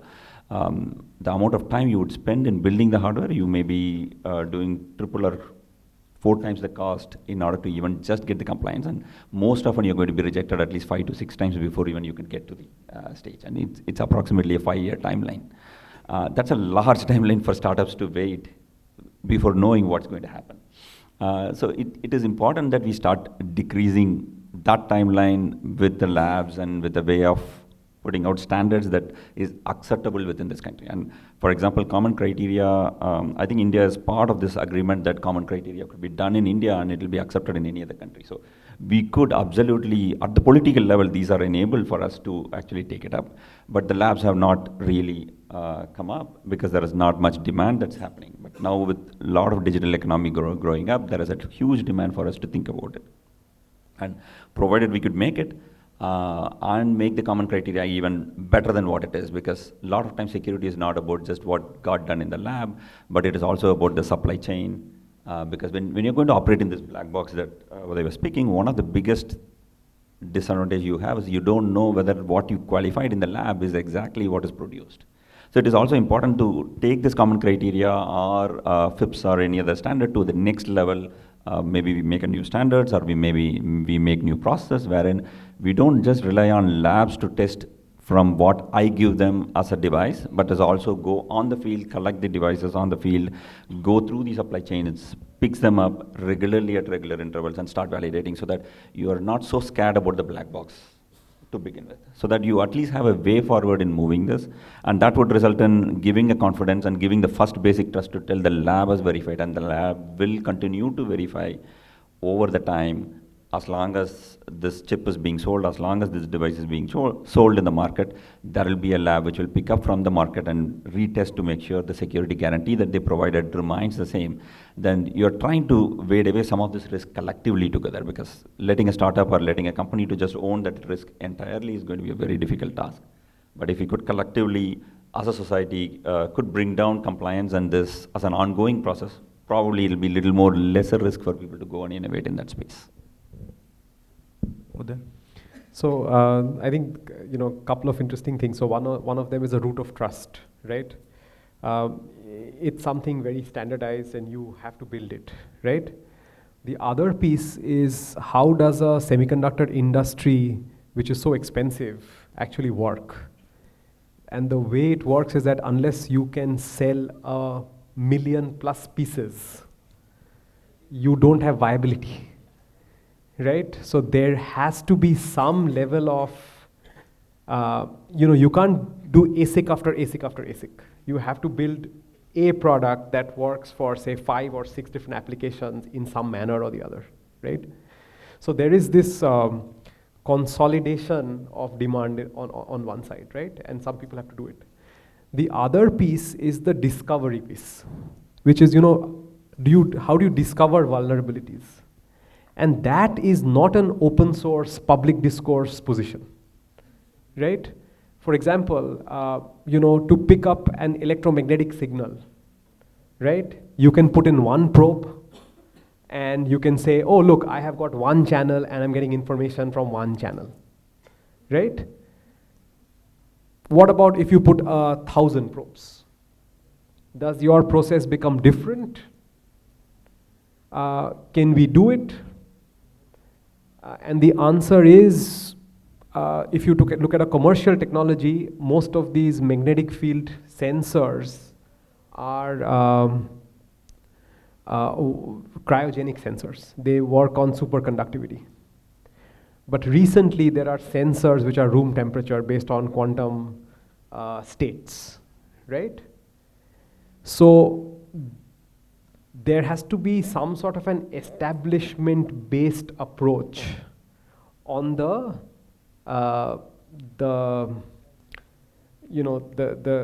discovery side, right? As to whether there's a threat or not. But on the other side, designing chips, I think that is not a big problem. There are standard modes by which other countries, other startups do it. And in the hardware scheme, I think recently there were about 3 companies which actually were acquired in the hardware space in India. All the people who were doing hardware were like doing high fives, because after 13 brutal years, they actually got acquired. And it was not a big sale, but it was the first proof point that, so Steredian got bought by Renesas, Serial was bought by Micron, Sankhya was bought by Tejas and Tatas. So 10 years is a given in hardware. Nobody worries about it, right? So, I think that, there are these things to be done here. We just have to do it in a systematic manner. Yeah. Okay, thanks. So, pertinent points, right? Like, we need an ecosystem where we also facilitate offensive research, where you break systems, right? Usually we try to mitigate or patch systems to, mitigate certain kinds of attack or design a secure system. But we also need people who can actually break the existing system and say that, wow, this is a new way of attacking your chip, even if you guarantee that it is secure, right? So it's a cat and mouse game, and I think that will continue at least for a few more years, if not decades, right? So hopefully we'll get some sort of metric or some sort of certification that says that, if you clarify or if you clear this test, then it's kind of guaranteed that your hardware is secure, right? So yeah, my next question is similar to what Udayan just talked about. So how do you groom the next generation, our students, right, who can actually contribute to this field of hardware security, keeping both the offensive and defensive side of this hardware security? Because you can't teach hardware security in a way the way you used to teach, let's say, any conventional courses, right? This is a different piece altogether. Yeah. So Bisho, I really like the question.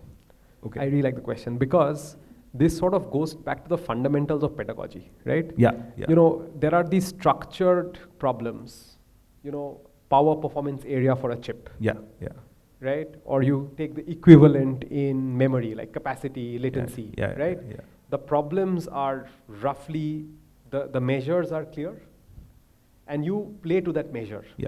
So the trade-offs are also clear. Right. Yeah. And of course, some interesting people do an interesting, breakthrough, and that changes the system. But on the average, people can survive by, say, like a Moore's law. Every 2 years, you chuck out a chip. It's a lot of work, very interesting work, but there is an end goal, and it's all very structured, right? Goes back to, how we teach stuff, right? And what sort of people are going to be interested in this cat and mouse game. They are not the average set of people who would just, say, will I get my reward now, right? Obviously. It has to be people who are looking for some sort of an adventure. But I am assuming that, in this ecosystem, there are 2%, 3% guys who are interested, and we don't India is a game of numbers, right? I mean, we still shake a bunch of people, 2% we get. So I think we're okay. Okay. Any other comments? Yeah. I think we should let people know that it's not going to be a difficult one, and get the regulation to actually help them better is my perspective, because the fear of, so suppose you make something very, very good and very nice, right? I remember about probably 8 years or 10 years before, if you could make a POS terminal, there was no lab which could actually certify you here. You have to either go to Singapore or you have to go fly down to Europe somewhere to actually get it certified. And that actually did not let much companies from here to actually compete. But today, if you see, there are quite a lot of interesting way of POS terminals that have come up in our countries. I think we did overcome that situation very well enough. But instead of making that battle very difficult, because POS terminals are a little more like 1 year or 2 year kind of a time period, but HSM kind of a device are like 5 year time periods. So if we could make regulatory help or use those political nature that our common criteria, we could have the labs, even government could set up labs. It may be little more easier for a lot of the researchers to come down and sit in whatever, it's Delhi, Bangalore or Mumbai or wherever it is, to sit and do the work and get this more understanding, because more people walk through the compliance, the more understanding that you get and the more knowledge that we gain. And that is a continuous exercise, right? First 3, you check them out, find the ways to get them geared up and do that. Now you're internationally eligible to sell anywhere. Now the market is wide open moment you do this. And that even provides a good economic opportunity for a lot of us to get in and dig through that space. Otherwise, 10-year time period with not knowing whether you'll be success or not, with zero knowledge about how the compliance works anywhere else, and what's the chance of rejection and how long is the rejection, is all a difficult exercise today. Okay, Chester. Yeah. So with the with India's initiative in the semiconductor space, right? So we do need people who also understand the hardware, the security aspects when you're dealing with semiconductors. And for that, you actually require a lot of students, or we need to at least train a lot of students who can actually at least understand what security is at the lowest level. Now, this has a lot of challenges.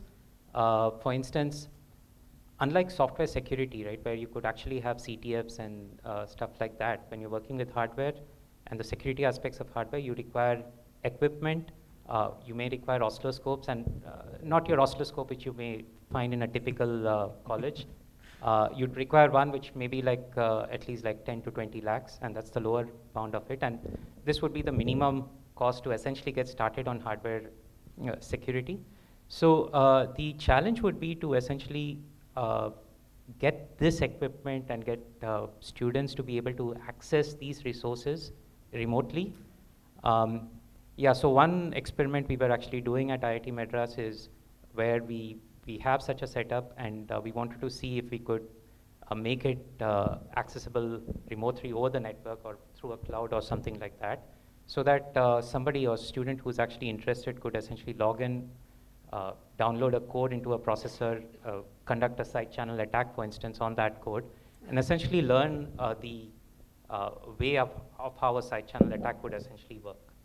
Right. Another aspect is a bit more challenging, but there could be CTFs specifically focused on hardware. So from IIT Madras, we had this embedded CTF last year, which was at a nation level, but a lot of it was done online. But last phase, we actually got the finalists to IIT Madras, and they had to work hands-on with boards. So if we could facilitate this, find ways which you could have teams accessing hardware, accessing resources which are available, I think that would essentially help, right? Globally also there are contests like, there's one called Hack at DAC and Seesaw, which both, I think one is from Texas, I think A&M, yeah, and the other one is from NYU. So this essentially kind of fosters hardware security. And There are a lot of teams from Europe and US, but fortunately from India, there are hardly a handful of teams which actually participate in this. I hope that this essentially changes over the next couple of years. Thanks, sister. Maybe in the interest of time, we can take few questions from audience. Yeah, Shridhar.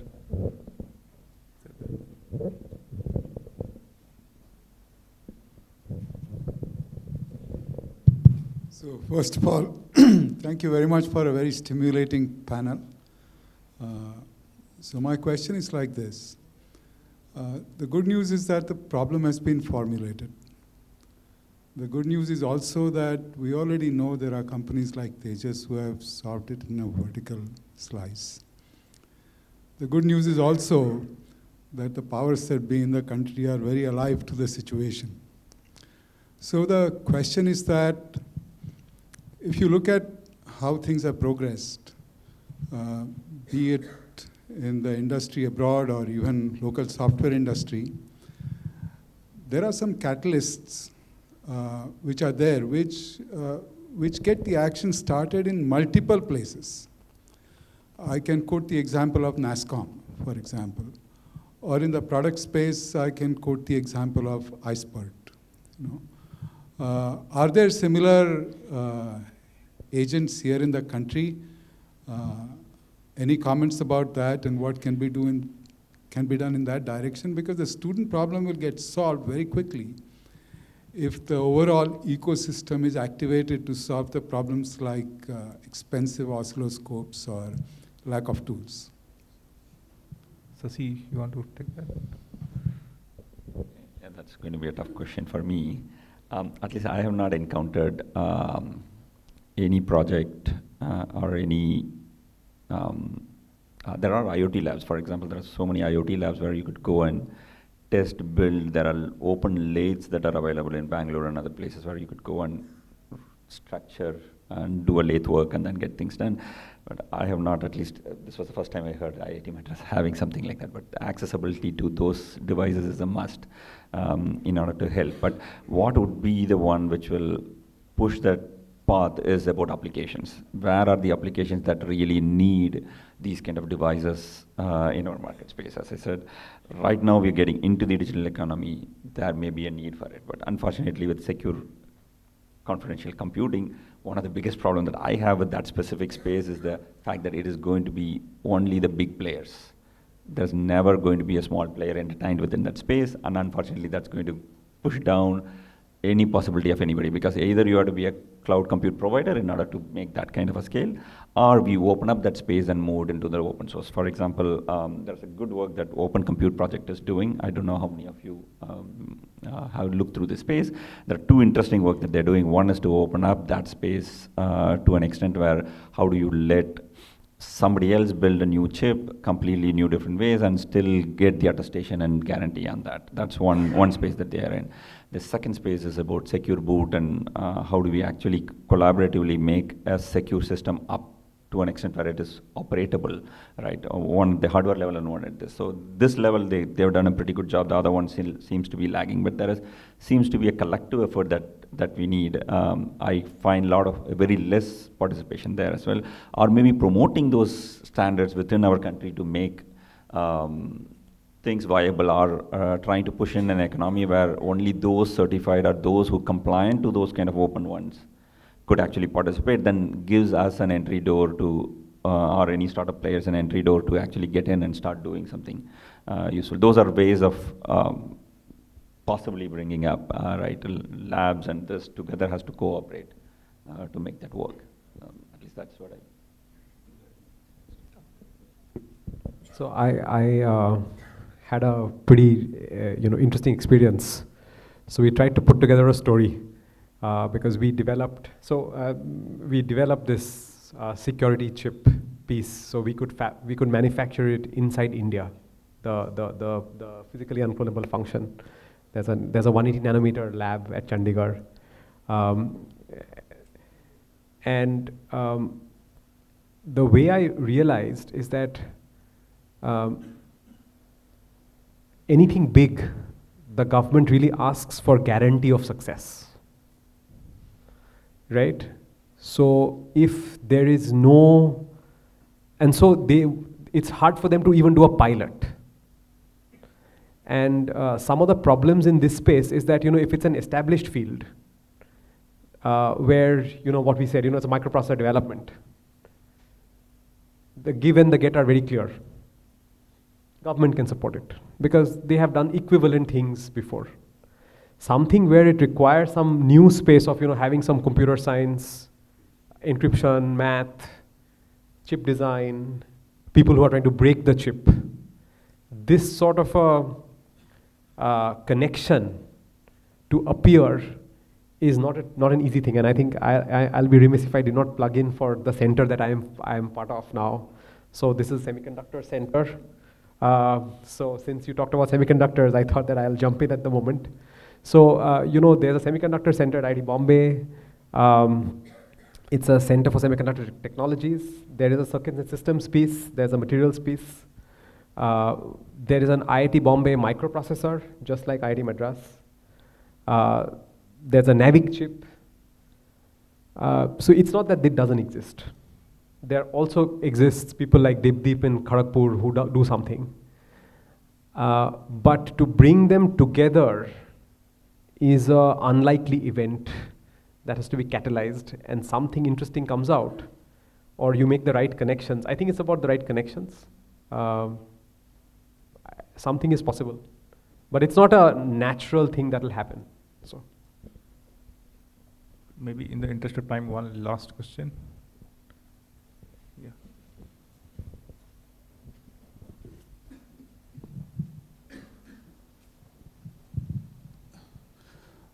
Hello, I'm Nishkash. I'm a first year MS student, and my question is to Professor Chester. You said a statement about formal verifications about hardware systems, like you do some formal verifications about whether they are secure or not. So just if you could explain, like, what are the methods, what do you do on formal verification for the Okay, so that's an excellent question, and if you're starting your research, that's a very good thing to actually look at. Formal verification at the hardware, specifically for security, is I would say quite at its infancy. I would not look beyond like 3 years of papers in conferences which actually talk about this. I don't know too much of it either, but just quoting some of the papers that I have read, specifically in the aspect of microarchitectural attacks. So there has been work which can prove that your processor, given your RTL, given your Verilog code or your system Verilog code of your processor, does not leak information or does not leak side channel information, and this can be proven based on some specifications which are essentially written, right? So this being said, again, it's relatively a new topic, but there's a lot of active research going in this direction. So just to add a data point, so formal methods or formal verification is an interesting idea to pursue if you are considering hardware security or architecture security. The problem that I have seen, at least from last few years at top architecture conferences, is the model will work based on the specification. And in most of the cases, you don't have a precise specification, right? Or even if you have a specification, you don't know whether the hardware respects that specification, right? So for example, if you want to make a claim that my Intel processor is secure or AMD processor is secure, you don't know how exactly they behave. So your specification is limited based on your knowledge. You don't know how exactly they are implemented, right? But yeah, just to say it's a pretty interesting topic to jump into. Yeah, so maybe it's getting late for the lunch. We should wrap it up. Thanks again. Thanks to all the panel members. Please give a big round of applause for our panelists. So thank you all for joining this session. Now I would like to invite Dr. Shridhar Shukla to please join us on stage and felicitate our panelists.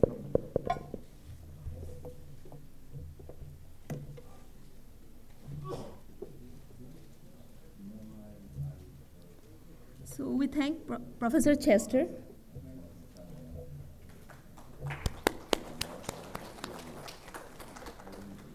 Mr. Sashi Kumar, Professor Ganguly.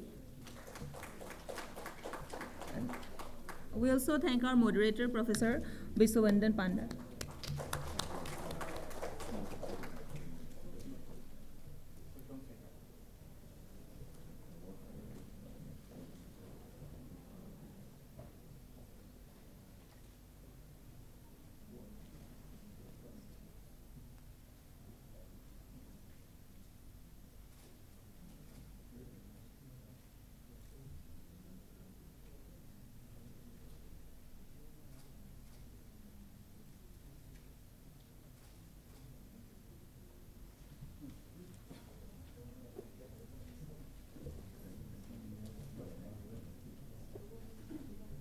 So we shall break for lunch now. So please make your way to the first floor foyer. And don't forget to check out our student posters on display near the CrowdStrike booth. So we'll meet again at 2:30 p.m. Thank you.